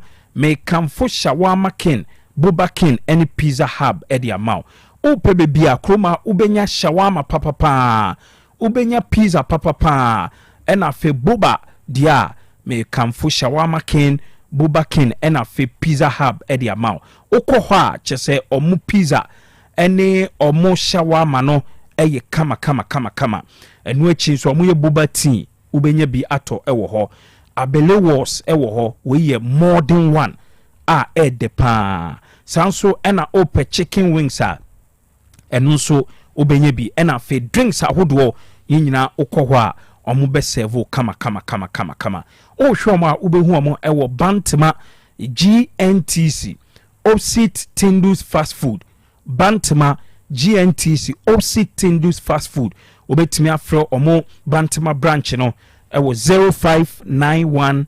361663 0591 361663 ɛna afei ahodwo nso wobɛhu ɔmo ɛwɔ ahodwo station hɔ a ɛho nso frɛ ɔmo ɛwɔ 0551 415927 0551 415927 sɛ wopɛ pizza boba tea shawarma abelewos chicken wings ɛna afei drinks a ɛyɛ shawarma king boba king ɛna afei pizza hub ɛna wode w'ani ɛkyɛ extreme coatings nso wonim sɛ wopɛ paint papapaa ɛnyɛ bebia kɛkɛ ɛna ɛwɔ sɛ wokɔ ɛkɔtɔ paint wanhwɛ a wobɛkɔ akɔtɔ paint no wobɛtɔ awie no paint no ɛyɛ fake anaasɛ a cake wode bɛ paint wo fie awie nsuo bɛtɔ ewia bɛbɔ wobom sɛ ɛbɛpepa paint no nyinaa na mmom wopɛ quality paint paint a ɛyɛ quality deɛ a ɛyɛ extreme coatings ɛhɔ ɛna wode w'ani ɛkyerɛ extreme coatings deɛ ɔmo paint no ɔmo de free turkey wonim sɛ Ghana ha nso deɛ Turkish paint na ɛyɛ papapaa ewiase beebi akora no obiara bɛka kyerɛw sɛ Turkish paint ɛno ɛna ɛyɛ quality ɛsa yɛ kama extreme coating for sɛ menka kyerɛw sɛ ɔmo paint no ɛfiri Turkey ɛyɛ original ɛno akyi wonti wo sika ntɔ ɛnu ho da wotɔ extreme coating so ɔmo paint na wode painti ofie a ɛkyɛ ɛsa yɛ kama ɛma efie no ɛyɛ fɛ paa yie ɔmo paint na ahodoɔ ɔmo stone x ɛwɔ hɔ ɔmo prestige ɔmo graffiato pearl ɛna afei white ɛne off white nti fa woni ɛkyɛ extreme coatings na kɔgye ɔmo paint ni bi ɔmo special package ɛde ma painters na ɔbɔ ɔmo aso yɛ na obeto painter ɔmo ɛbɛte so ɛde ama o hwehwɛ extreme coatings a wobɛhu ɔmo ɛwɔ Atinga Junction opposite La Petite Chemist udu Atinga Junction a wobɛhu extreme coatings for ɛwɔ opposite La Petite Chemist from ɛwɔ 0200 922202 0200 922202 extreme coatings there ɔmo paint no ɛyɛ kama ɔsɛe akoto kanu medisia na afei watoa so ɛde ama bad mamenkyia yadamfo yi ɔmfa yɛ show no ɛnni agorɔ ɛfrɛ no Felix Amankwa Boaten ɔte Krofrom ɔyɛ adwuma wɔ Ecobank UST branch ɔmfa yɛ show no nni agorɔ de bia ɔmɔnita yɛ show no nti ɛnkyia no ɛnsana nubina hyɛ no ma na ɔbo ɛnsa bɛn no amuzu bitters wɔse amuzu bitters ɛkɔyie. All right. Yes, I'm kind of Mr. Omamenchia, this fine gentleman teacher ni ewo apatrapa GHS on a friend Samuel Chi. No se menchia crew ni nyina. Mze me ba na me take me refi se me din wo me shirt na chi. To tap me from me shoulder and I say but you say Scandinavia say I know say oh ye team de bia. To kwa chia kan mu nyina ma me. Ti ma menchia no on apatrapa ofo ni nyina. All right. Ensana nubina shano manabo. Ensa bɛn no amuzu bitters. Wɔse amuzu bitters. Ɛkɔyie. Okay. Na the attorney say Otuado is a goner. They are fire no. Kofi a message you have from lawyer Adumapia, the Ghana. Video asna fona nyili nyam ye sure say the lawyer bisi atwa teta asi wo court no. Ebe ya rehosem. Or say I totally agree with Kofi. Have Renat and every coach would wish to be at the World Cup. not as a mere spectator, but to be recorded in the books as a participant coach. It adds to his CV, which enhances his value in the future if his team performs better at the World Cup. Every serious police officer would like to be an IGP one day. You get it? But not when I wire IG, not when I wire IGP ni be paying. And I wire the IGP. And I say every night. The any DIGP me patch say Dr. IGP no can say oh appear at the World Cup. And I make say Renard Heaven so appear at the World Cup. And you say be on ko bi da. Okay. On crowd your koy any Mexico boy and I'm a boy. So she Messi the only team bacho enti ura dampare. Ufu say onya chance on zame IGP bi ma ompe. Ana ura Kofi Buachi. So why you be penti if there's the chance to be the IGP again. Of course, that's the standard. Obepe, but Emma with the kind of satisfaction now. Ebia, what you saying, Nebano. He's seen it before. But you see, in this instance, you know, have Renard Eobia clearly in himself Ghana humanity. Unya ope, and unya ope. Okay. That is if you be to me a meeting the financial demands.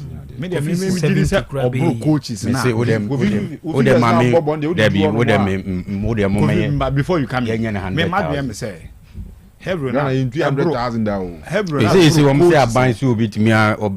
ready to pay 150. Me say heavy not broke. They walk up a beat and say Ghana and they walk up into lower standards in terms of your demands. Never judge my dreams or brosadians. Teams are coaching were in Chenwa, Africa, do on for Bianco walk up. He won the AFCON with Zambia and Obj with Cote d'Ivoire. Any who say Morocco, Nanko de Mo Yabe is Kakradi, but an honor off.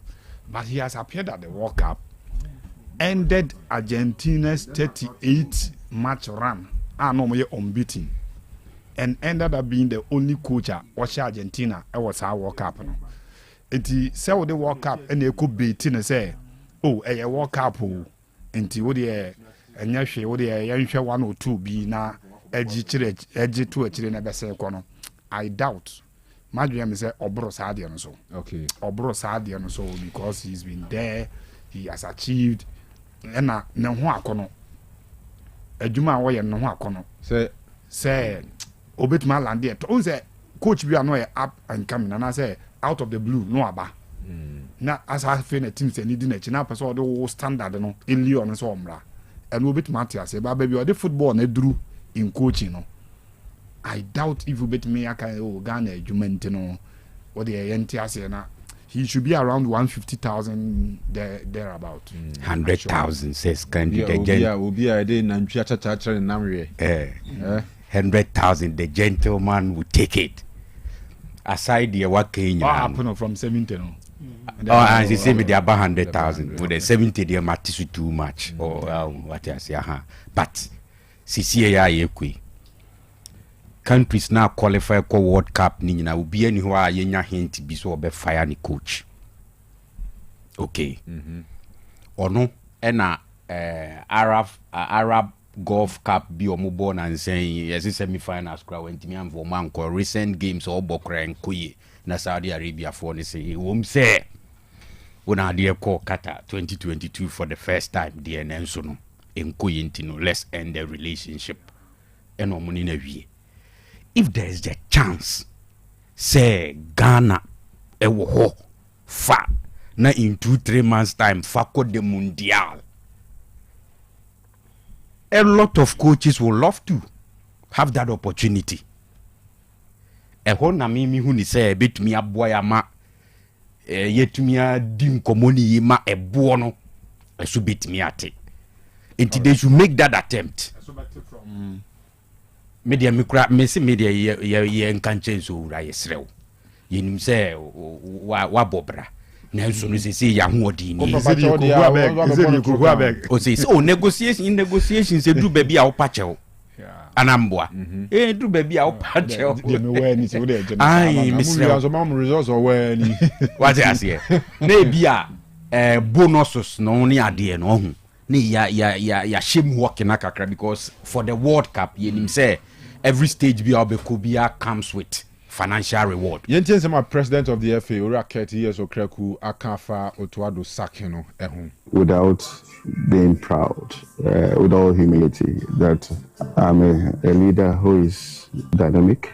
I'm a leader who is honest to issues around me, and I'm a team player, which is most important. And I think that we are leading the team. You may have your strong opinions about the issues, but there are moments that you need to listen to the team for the greater good of our country. And at this moment, we thought it's Ghana first. I've seen Otto work over time since we engaged him.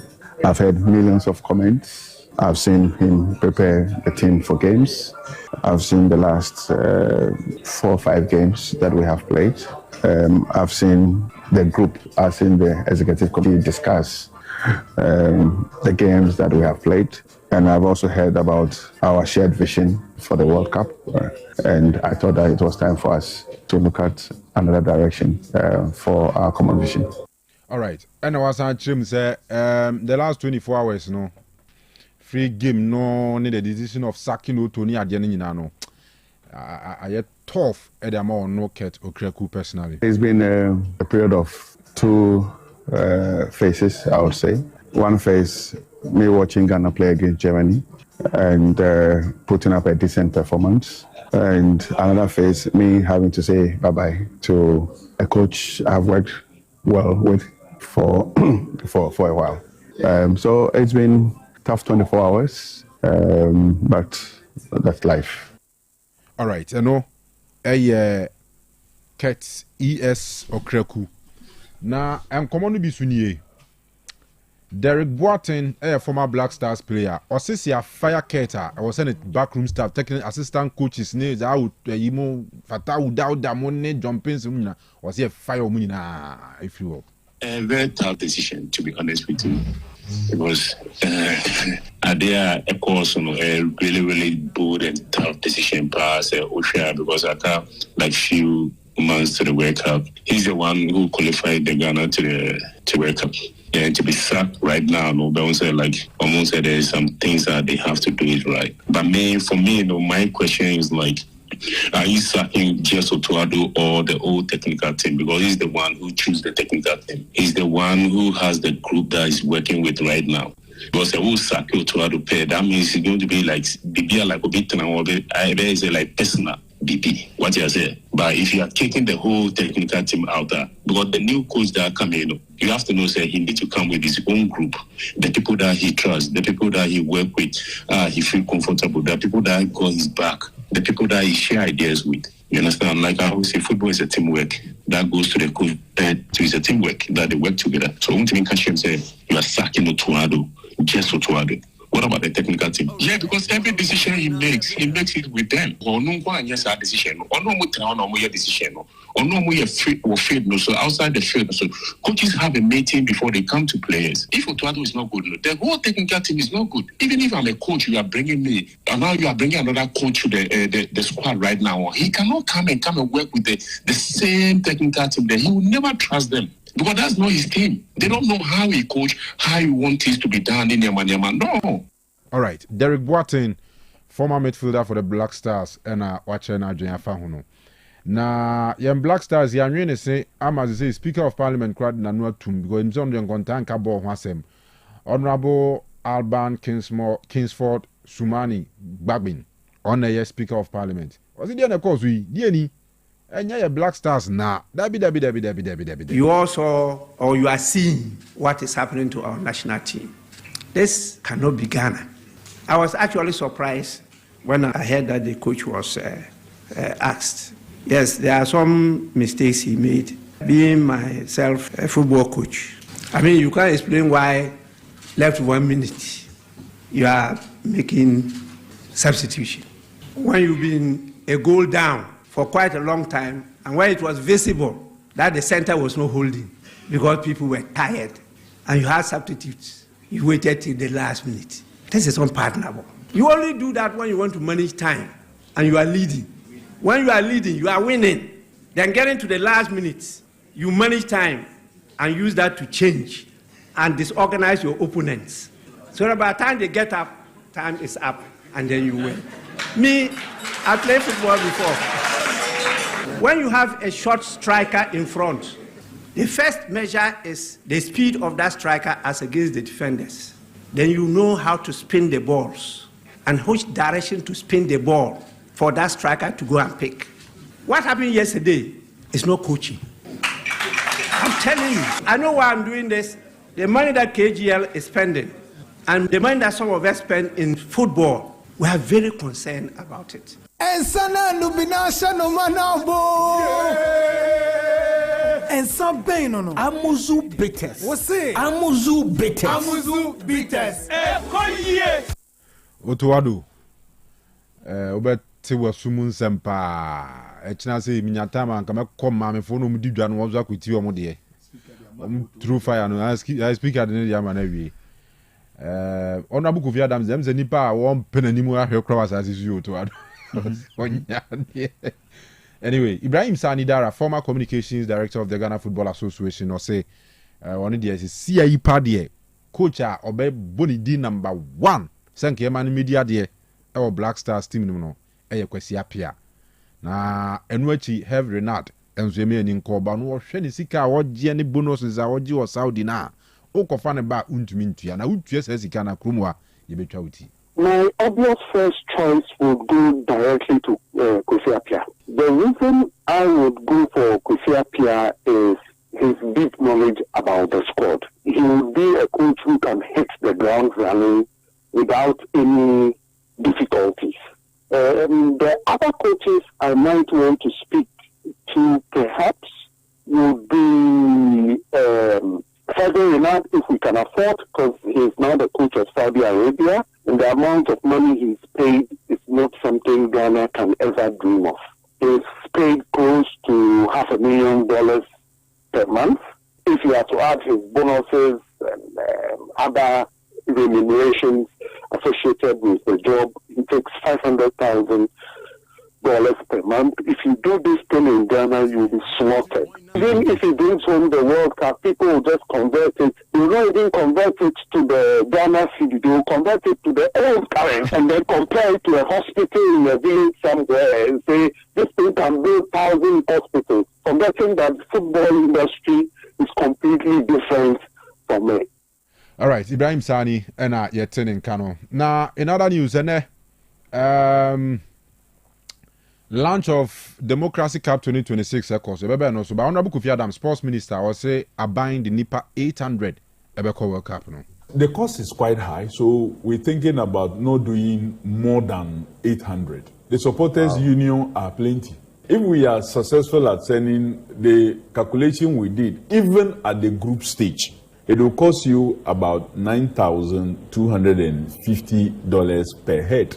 Are the funds contributing anything to this amount? Well, they have to pay for their visa fee, of course. That should be their contribution. They also have to find something to feed themselves, because I've made it very clear. A lot of people have come to the ministry looking for feeding contracts and what have you. I say we don't have any. And again, per the Sports Fund law, the Act 1159, every money raised for any tournament, not just World Cup, 2% automatically must go into the fund. So even if we are not able to do our targeted amount, and we did only, let's say, even $10 million, 2% of that must go into the sports fund, even before you start spending. So there is the 2% which is legal in the act, in the sports act, that you must pay into the sports fund. Then after your expenditure, whatever is left, you must pay into the sports fund. All right. Finally, and a launch of the Democracy Cup Nubaso. You see, 30th August, a year, Kotoko versus Haas Democracy Cup. But this time round, Enyan Crying, Ebeye Kumase. Until the next Democracy Cup, no, Ebeye between the two giants, Asante Kotoko ni Accra Hatufuk, El Babayara Stadium, on the 30th of August 2026. Launch Nase, as usual, Ghana Supporters Union, no more.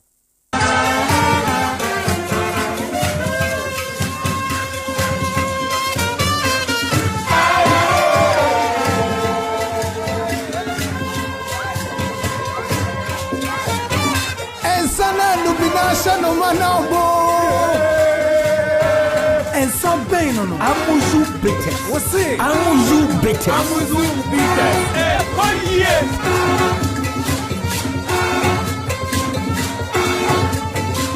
Nyamiaduma on the 12th of April and Easter praise basso Nyamiaduma kwesiada ebenina watch pepepe ewo All Saints Catholic Church ewo Fanchinebra All Saints Catholic Church the Parish Youth Council was sorry nimu any Otec FM ni akabo madwumadi yede hyehyɛ so enti ya na wo dia two trim say on the 12th no PSA Esther ono eba be huyanwom Pastor Jojo Ahin and Minister Benedicta Blestak omunyina eba be huyanwom kama ti ya na wa hyɛ so say on the 12th obeba eye enwumre no 9 kan ena yede hyehyɛ so kwata by 7 ni apon enti ya na wa hyɛ so event Dicta Dome fu krayemu osebra na Betty Hoffa event be a we be as a birthday party na our wedding and a year reception and anniversary be na mudi corporate hosting and event hosting be na some you know ha mon family social event be a mo meje event Dicta Dome wo pata se adwena se kwan so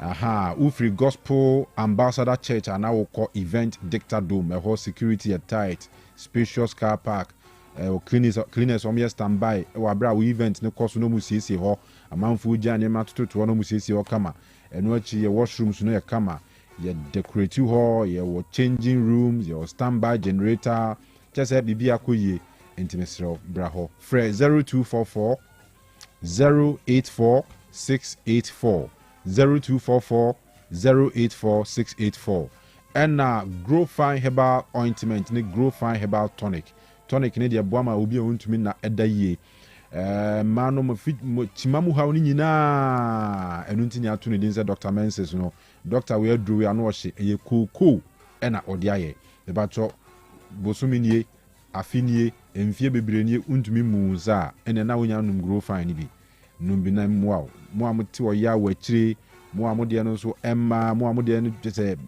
problem bia e be sort out boa mo ahoden ma ultimate the fighting infections ahodo pese attack oni ade nyina Grow Fine adrona no hye pebi de to na mo na Grow Fine ointment no so de usisi na ya wo ya ukotodwe wo tese untini mu twetwe waposo na anwe ne se a fabisra sra wakọ adwuma ba wa bre udware wie ya na nka the Grow Fine ointment no wa apply e wo body hu kama obesra no pa hu den anti pharmacy ni herbal shop bia mu Grow Fine Herbal Tonic any Grow Fine ointment enye na ewo ho na fre Dr. Grow Fine 0244 596532 0244 596532 na woni doctor edin komo na bibia obese woni ne di hu komo bia no motumi ede afa ho no all right afi menya be javo to aso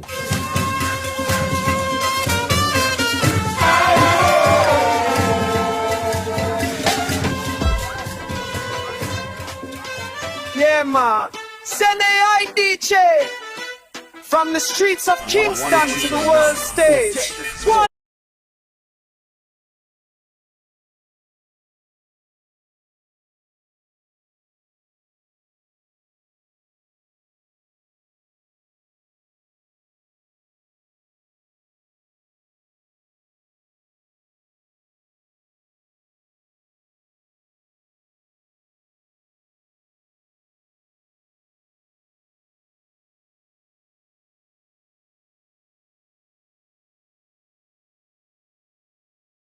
Headed to penalty shootouts. Czechia and Denmark also headed to penalty shootouts. Enti and player B umidina tempe. Say, Utuadu, finally you are gonna. Yes, Kanu, Didi Kane. I'm saying come with the idea. Emma me crowd here. Was this Sunday in America? Say, and you too late because you who spend a little take you call World Cup na the contract once and 70 reminded by Montina at the World Cup and Mujano Quine say almost in Kofi. And I also said it here, say, on condition that he already see a bit take an upgrade of coach near one. Nearby court market and so I coach Papa in coach Papa pad na badia. I was for the sack say yenya coach na kwan. That was Sunday when I predicted it here. Say enye too late see be coach kwan. Until media though it came as a surprise because na efe na ya me ehunu say it looks like coach no be gina na chia me dey akọ work up no. But from baby and conversation free by and after game na no eba say coach no ma fe dey kwata Ghana na titiba na GFN na titim no. It came as a surprise to me. Especially when the margin of defeat na free Germany ho by no. Anyhow na defeat ni si by na nshada nye bibi abeka say hu ebro so. But you see the reality still remains we have been badly coached under coach Efeno Otuado. Kwaya ne ofaso chichi players no and even in the game because oko game be you go with a plan A. Oko ne farmer why pick ya straight away then you know say opponent ni mom na eso dane nsa.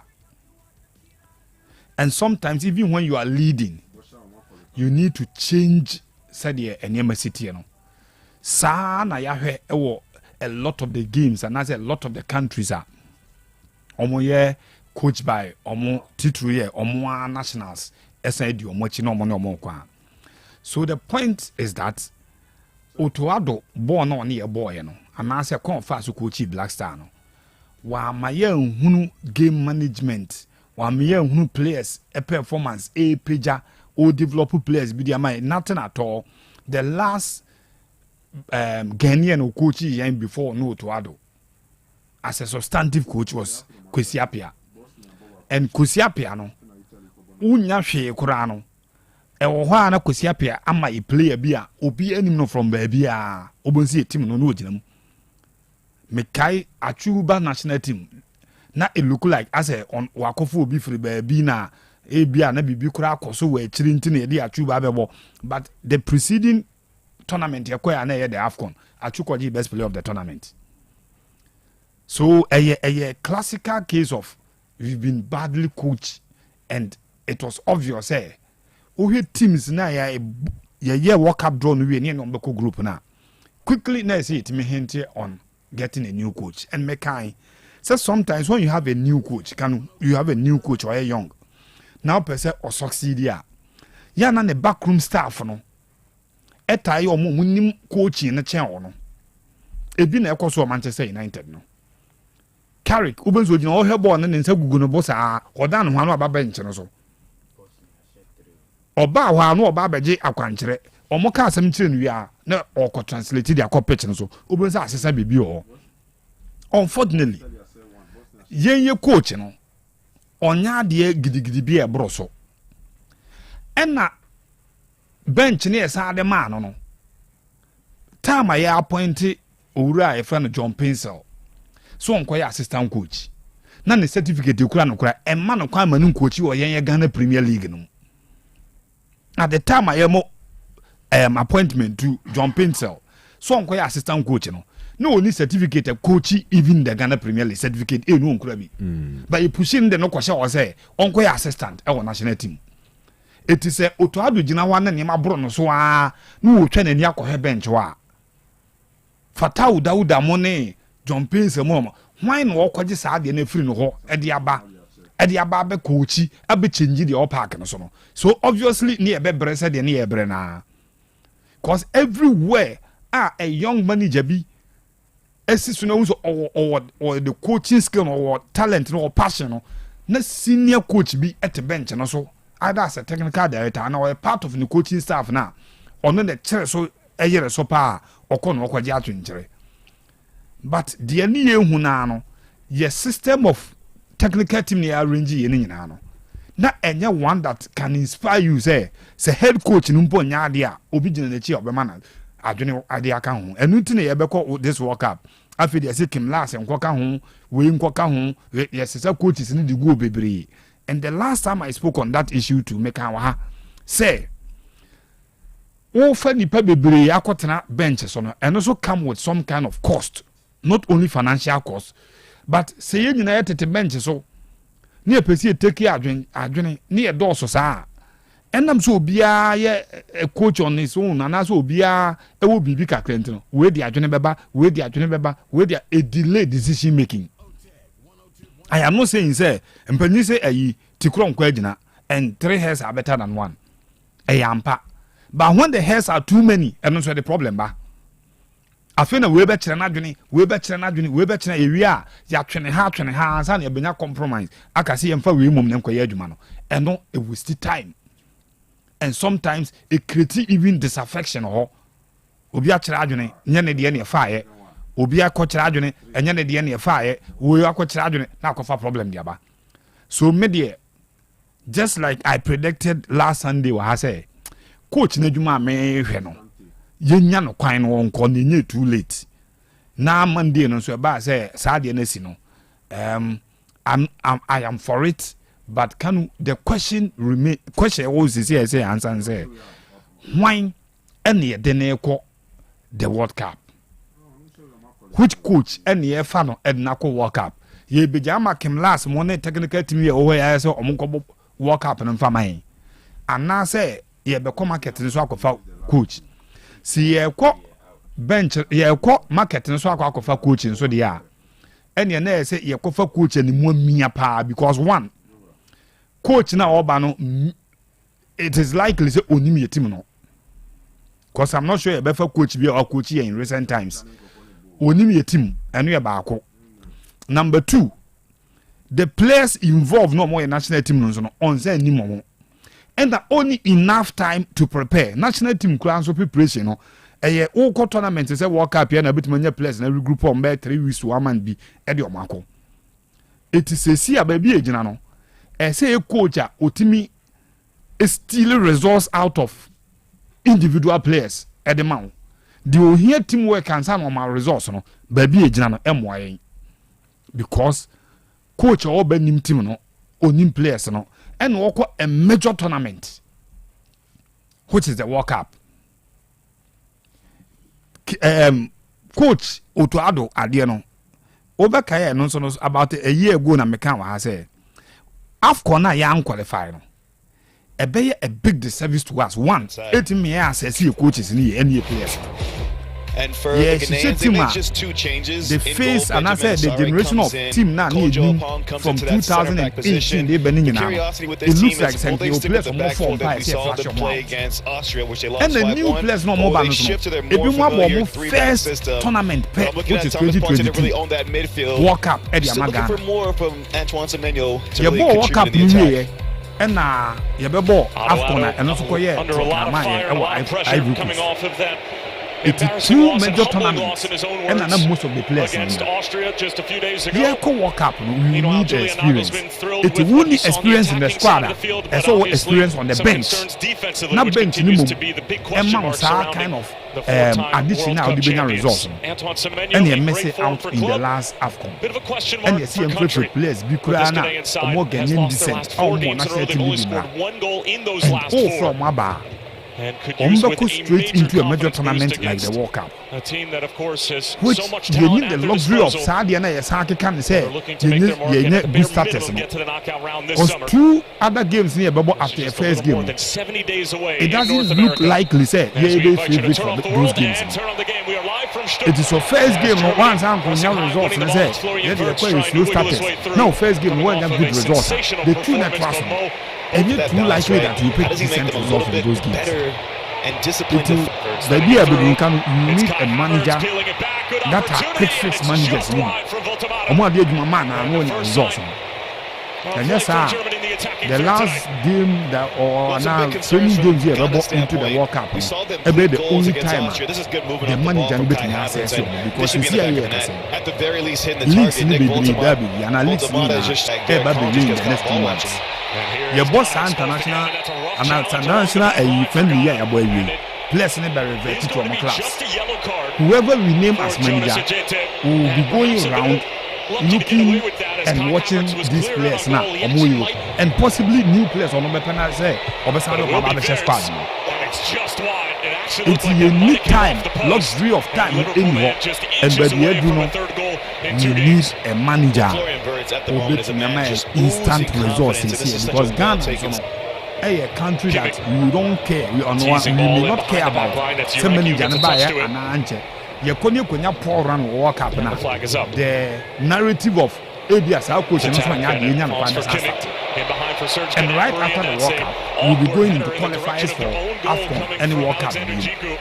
It's another set piece opportunity. An experienced manager that we can have so much hope in, and then nothing about cost because the beginning Kofi argument and I know make it from the beginning. But a top manager, be also open of fan bands will say Ghana is in a very tight corner. On what manager. So this is the time I be able to make the most out of Ghana approach. You say on the top side, no, they'll go walk out. I'll be disappointed if we sign an interim coach. Yes, sign manager just for the World Cup and then you World Cup now. Yes, Germany's been really good at that let's go to the market. Right. Get an experienced coach with profile. Meeting your standards, and to show to other Diana. Yes, set standards. Yes, I say standard in the criteria is saying 15 years coaching experience. Obi will see revenue of trophies. And it's not play would be good for Ghana. Yeah, Kofi manager, coach 15 years on the trophy that get number better from the edge. We need to be serious and appoint. Has even come close to seeing the ball in his direction. Okay, senior. This is better from Ghana. Brown from the left wing. 3 World Cups in a row. Kimmich waiting for it. And the foul's going to be called against Germany, and Kimmich can't believe it. Check. I will want penalties. I want to see that one again because here's Kimmich again, looking for that ball being stood up right around the penalty area, but Asari coming off of his line. Climbing amongst the trees. Once again, Germany essentially had a touch to it before it could reach Gnabry. Havertz. 40 minutes, DR Congo. Kojo Apong able to deny the delivery, and despite the fact that Ghana's been on their heels for the entirety of the 22.5 minutes, this is much better defense. Essentially, Germany are playing with. Gnabry thought about it initially, and Benjamin Asari was more of a passenger on that strike than anything. USC, Paraguay, Havertz once more.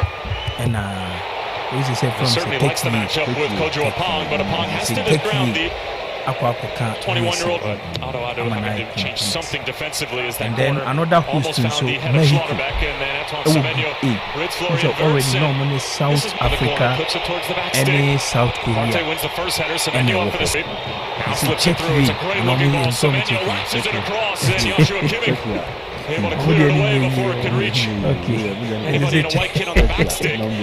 Yes, and Czechia, Aqua into Mexico, South Africa, South Korea, and Czechia, and our completely South group. And another host, Canada, is shielded off the ball by Florian Wirtz. Canada, Qatar, Switzerland, and it's an interesting game so far, this one, Tyler, because Germany have had the bulk share of the ball. And he wins the free kick and gets another little honeydew from his former teammate Thomas Partey. So me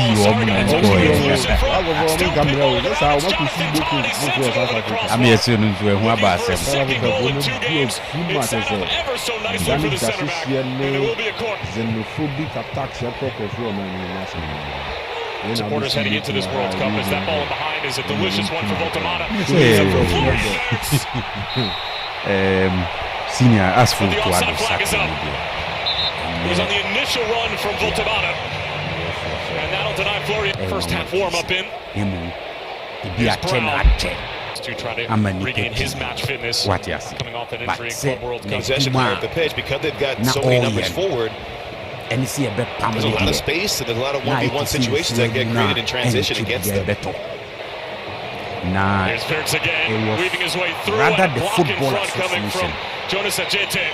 And Semenyo finding an outlet in Jordan Ayew. For him to succeed. And I've said, even though I disagree with the Football Association, scores. Sadly, Mr.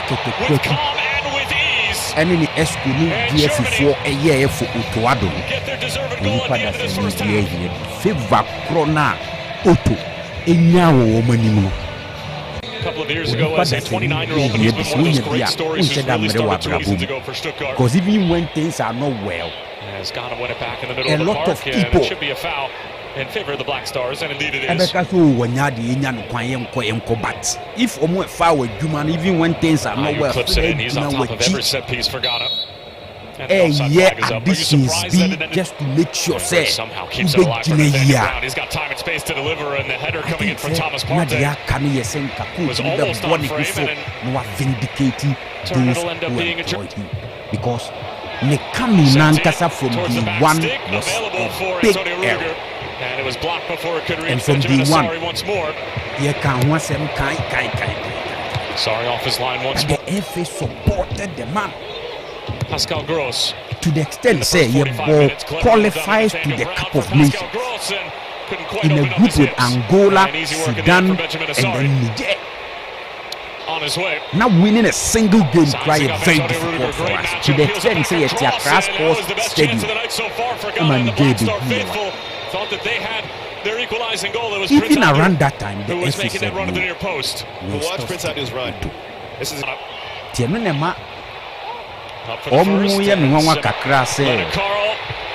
Adena Sabri but there is a saying better late than never. Because science good. The science were not science and not even about the World Cup. This time it's more not even about the World Cup. So World Cup did the wake up was 5th time 2018. And the Indian could be ever since a off for the first time in 2006. It was only 2018 and as for going to the World Cup, the airport tournament, but you want to watch your national team and be proud of your national team even when you lose. Na sa level, na science, na yet clear say because our level and the first word from the referee Stuart Atwell. This is straight at the training ground. You see the Ghanaian players all split. Took two deflections as it came I off even of think initially. as we speak, As Ayu I will say 0-4. decent looking How ball do I in, afraid like Carl GFA cushions for it down. especially That's Saka good. Ultimate actually Lord got Danasi away. for that opportunity. Last touch coming off of Because the big Ghana Newcastle platform striker. na ama to exposure as a coach. So as a player there. Then playing as a right back for Germany. And know any what happened in the past. But as a coach, until Otto had the chance to be with the Black Stars, especially as the head coach. Now I know. Okay, coach, We saw the one in the first half. Florian because Wirtz, he was with the junior team of Dortmund. It was like a youth team job. Main job no Dortmund. So we did not that guy on match days. Trounced by a score A of 5-1, managing something that Otto team home as Kuhn turns the corner. where you Chance be here, and Fatawu and we scores. gave him that huge platform. Yes, we gave him that platform, and today so be to Akonjo to. Now a man Juma as a coach, I think say credit should go to the GFA president in particular. I am convinced that it was rather the FA president who wanted things to work Germany's out dominance for large spells in this game. The vulnerability was there defensively. Into moving forward, was always one of such sometimes when things are obvious, when a lot of people are saying, so we have to listen. It is all here, Georgia Free commentary on social media since I'm a first one, I can say, I will say, Oche, no, foot to by any idea, but when or say, boss, sometimes just listen to advice and stop the matter. Why now? Why now? Yes. And the second one, or someone supposed to, say, do a broader consultation before appointing the next coach. Absolutely. NT Kanu, I think, say, moving forward, it is a lesson for the GFA president. And yet, on football for Nankasa were setting posturing. And when you are talking from outside, women say, oh, you are not part of us, so don't even come and talk to us at all. Okay, tell Masembai. We kept telling them here, say, look, the way you think football is for private individuals, it's not like that. You need people to come and watch football matches. And when some Kofoni lose confidence in you are dead. And it is a lesson moving forward. As for what to do there, we all saw it. I won't waste time to go back. And go ye and ye. And Wama players be look even bad. Look at Derek Cohn. Kanu. Clearly you can tell say the gentleman when who attack here, he's super. But you field such a player and you approach a defensive. Meanwhile, he's not good when it comes to defending. And then when you're the best out of such a player. To one way now on your players, look at Renchi. Renchi Kran and near deal. Because you're strong, no number 2, no dear near Musa. The guy is a midfielder. Put him there. Let him feel comfortable. Ain't he a hodie? But as we move forward, now the news can we was strange position. Too much of footage there. I think Shifa were a lot of experience. It's baby I about now whips it in, and Goretzka was there. But always difficult to steer on frame. But that last point you bring up is great little ball over the top, pushing down. It's another backroom staff here and say they can't win here. Yes. The recipient. Cameroon. He be for a very long time. And we did not dug out. Different story. Coaches with you, Peguma, welcome, send your welcome. A huge bargaining tool. I bet you. And when I'm not saying, and I'm not to be out there, the co work up now, Bobo Papa be a performance from Ghana after trounced by a score of 5-1, something that Ottawa at actual home as Kuhn turns the corner. As we speak, never who's efficiently communicating whether I'm going to head hunting and our mouth pin. Akwanyasa man for apply. Who's as a communication clearly a mabon. But we are hearing some people are lobbying or more applying. Media, I think, say, Utu Nefri. Let the remain. He said, "You now you call your friend is a Kata. A 5-member team. Let's go, Yamra." The what in the Ocasio fire backroom staff near Kanyan. You need time. You need breath for that. A brain. Jumpins could be a funny beer. Jumpins the more. Oh, say Jumpins so crowd. You say is here actively involved. So, assistant coach. I mean, Bao say it's just on paper. We see here. The on paper. The Moza, Brunina and Anu are money buy. Any despo money are there. Am I jumping so there? Oh, I mean, he's just around, maybe understudying. All right, but he's not part of the main men. Mati, Mami, Openi, for anu tu. Kanu, Nioma Bebre, and our Koso and Oto Adu. Ghana for and our football fans, EGD say. Right from the second appointment, he wasn't the right man for the job. Adiaba kwa me share and so cry the recent 2 friendly games are your boy. Can unim say ye free 26 players for the 2 friendly games, him say your games are ye prepare towards the World Cup and answer for the World Cup. But interestingly, we should 26 players are coach Oto Ado a friend na emu 16 players and Oyusu because the squad or they started first game against Australia. In the second game, oye 2 changes pay. Say Asari Bamu, and I think Obenche Fatau Ishaku. Yes. And ocean is substitution, so Kanu. A friendly game. Yes, results, important and I say a matter.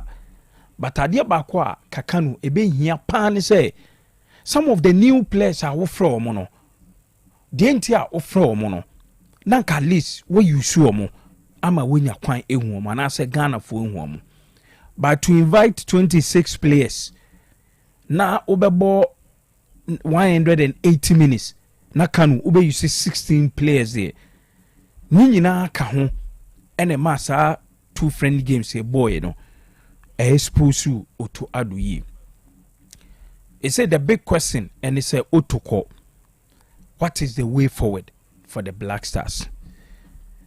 Memedie Kanu, yes, report about with regards to coaches I hear promo. Medica me huni say the Black Stars technical team are currently on way. And the number of assistant coaches on way Kanu.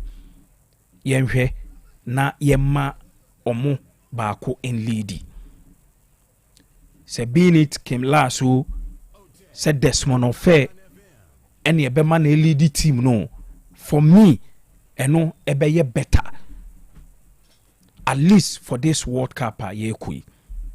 Ye ko wiya and I say ye ko World Cup ne ba, then we will have time to do a proper rebuilding ne be you say ye be forming a very good team ni ahwe the next matches a day in manase the future of the Black Stars.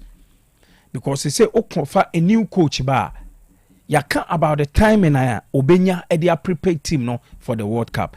And ye ko na say ko failing so there wouldn't be any, and I said there wouldn't be pressure on the coach because the excuse are and paying for Edibema Ghana for any say coach or buy no when your time and farm monitor the new players, and I say when your time and farm monitor players I'm making a call up.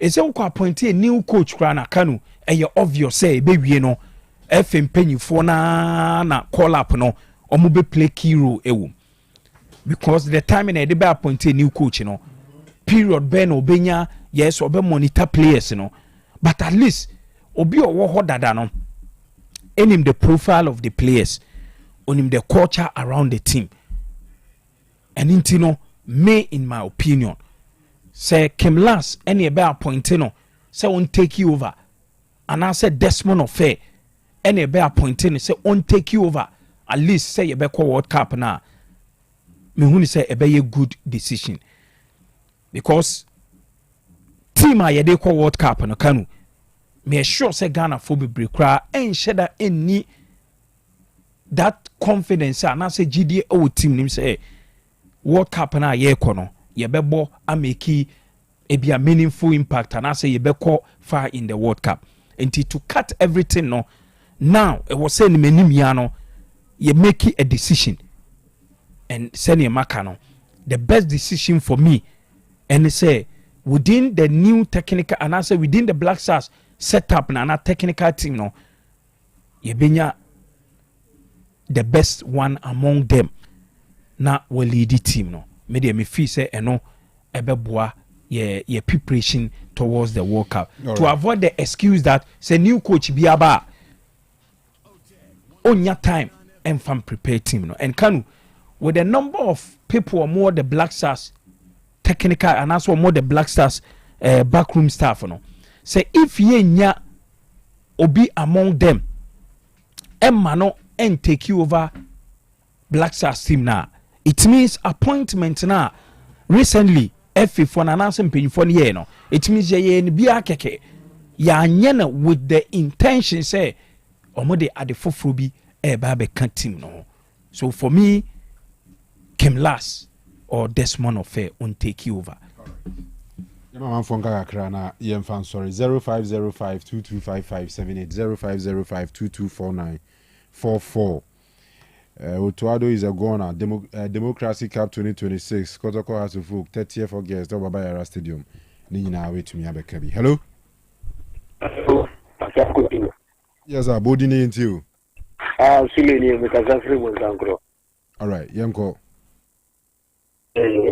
Yeah, I can't take care of me to many arguing. And yes, I'm a point of motion so Yanko work out on good and even we are as I am what and as I say, cancer, time I never fuck with me, sir. If you are more, so more, no, if you don't to and say, none for so game to say, yeah. All right. Okay. All right. Hello? Good evening. Yes, I was within this enough free. But You too. The team power so many years and make him and then the same. So, I'm going to do the program. Now, Ghana Blaster, I think the category common anything, Mahama or anything. Because they constant financial loss to the state. No need to say, what you are doing to job. No, for now, but you say, you got the barbecue, more to other. But cocoa for cocoa is almost can to Moka. So, my buying on the cheers come to other $. Cocoa positivity or cocoa or carbaba. They say to add or cost financial loss to the state. Then, pound on more day young. Check most in a hot, I'm going to add the call. Sorry, the court tema. Most swagger for any more we can. Because one mobile dinner, ama the tema embassy. The chair could be provided in your Chelsea. Like they are in a comment to do a make a Chelsea for and then. I need to I thought that the comments will make you a Chelsea why they comment and I need the Hong Kong on my answer Chelsea for Arsenal to players at Papa no Chelsea for in them to talk. The Angela when I'm for players to go and form Bob and the guy new. Into my own as I say Chelsea for someone you're signing Papa. Okay. Hello?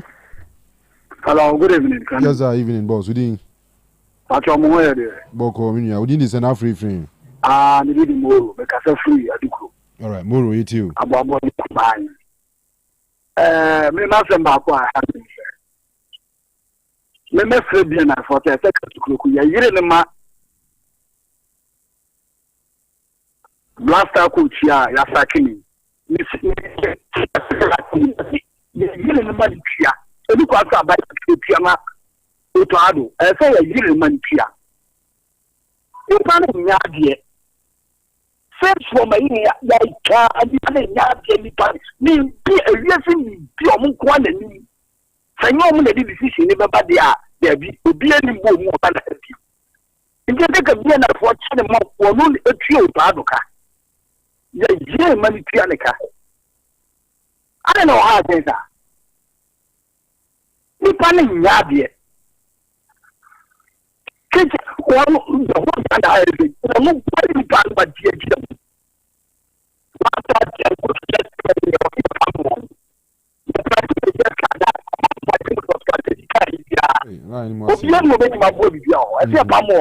okay, all right. Mate, may I say hello? Yes, sir, Chief. Boko there. Yanko enim.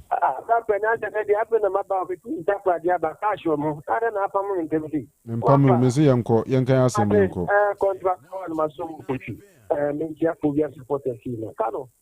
Ebo ya na mokunim. Enyamo ene to bi amu magana ba sa komentra. Ene uteka. Kano na bi na gise. Se bi impressed ya. Now comfort the inside and the head of last match. I would have a video against the Gabriel and a for sure. By our point, every party qualified. The thing is, it was putting to go about the Shana and Gadison. Every day, over at the watch it. And the other one I go from over at Capanasum. Oh, the images, the fire. About the Capital, because not a man can what can be this one? That can we have put it up. Okay, I'm going to a carpenter. But then your best relationship of the Yanni. They can be on your gun of that. Okay, but the club I could die before them as I am. Mine, no, they are appointed. Yeah, Pamela, your person, I cannot make it a woman who gets your account. Then compare a Pesiapia. I'm going to back with your pass. I beg and I'm last at 40 years. And I think I can look much crying. And I'll keep in the all right, young fellas, hello. Ball player. Yes, sir. Yes, sir. Ball player. But we are Benji in same area. All right. I'm about to catch a ball juma. For coach and you know the big wine. The bush is say, I calculate 2 people. I need to do a bang. I go to a coach. You know, Mukan could tell you Mukan every day. For Ghana, could tap the other break time soon. The Muka is up for fun now. You can tell the they are now. That could go up the little Muka. What about found the I can't say when you could step in the border side to say could step in and run here. You have to say if you go to coach in the power of wire. So make them. I know about it. You just I can have a funnel. We look at the wire. About what the way. I can't make canon. Okay, Mate. It is see, I am out much now. Time by to us. So, to what do the Zadia? Namamuna Barrier or Black Stars. But birthday is 102. Eugene. You know, I'm sorry. So, right radio. All right. Near the birthday of Sewa. Sewa ye Ghana ni Osono Abaya Fefefa Obezi Ewo Cairo, Egypt Maimu. And then I would that enti yesrenya menshura ne ahubambo papa bi emano. Na menshura no bebre na afi onko so a ennom no na de ohwehwe bia no. Oma ne nsa enka. Sewa broni eno no. Na menshura bebre ma very special happy birthday. Na empaibo a efifie enamfo ho abusua eni adofo nyina eba no nyame mani mrem ema happy birthday. And next year the birthday of Samuel Ousu Kwatin. Samuel enya 5 years enne na ne papa Charles Ousu ena osi en wishes Samuel a happy birthday. Enti big man nyame hira wa wofo no hira obi na omie kwan mu ntu oten sanse enye betesa enti imse nyankopon da roma bibia be fine so tisame my happy birthday nyame hira pa hedesi ochina ebe san hia bi me da Kofi Larbi award monza says candy do mu nyina se Eugene Maradona wa last sikapa do bi ase efrem kan nyankopon admo china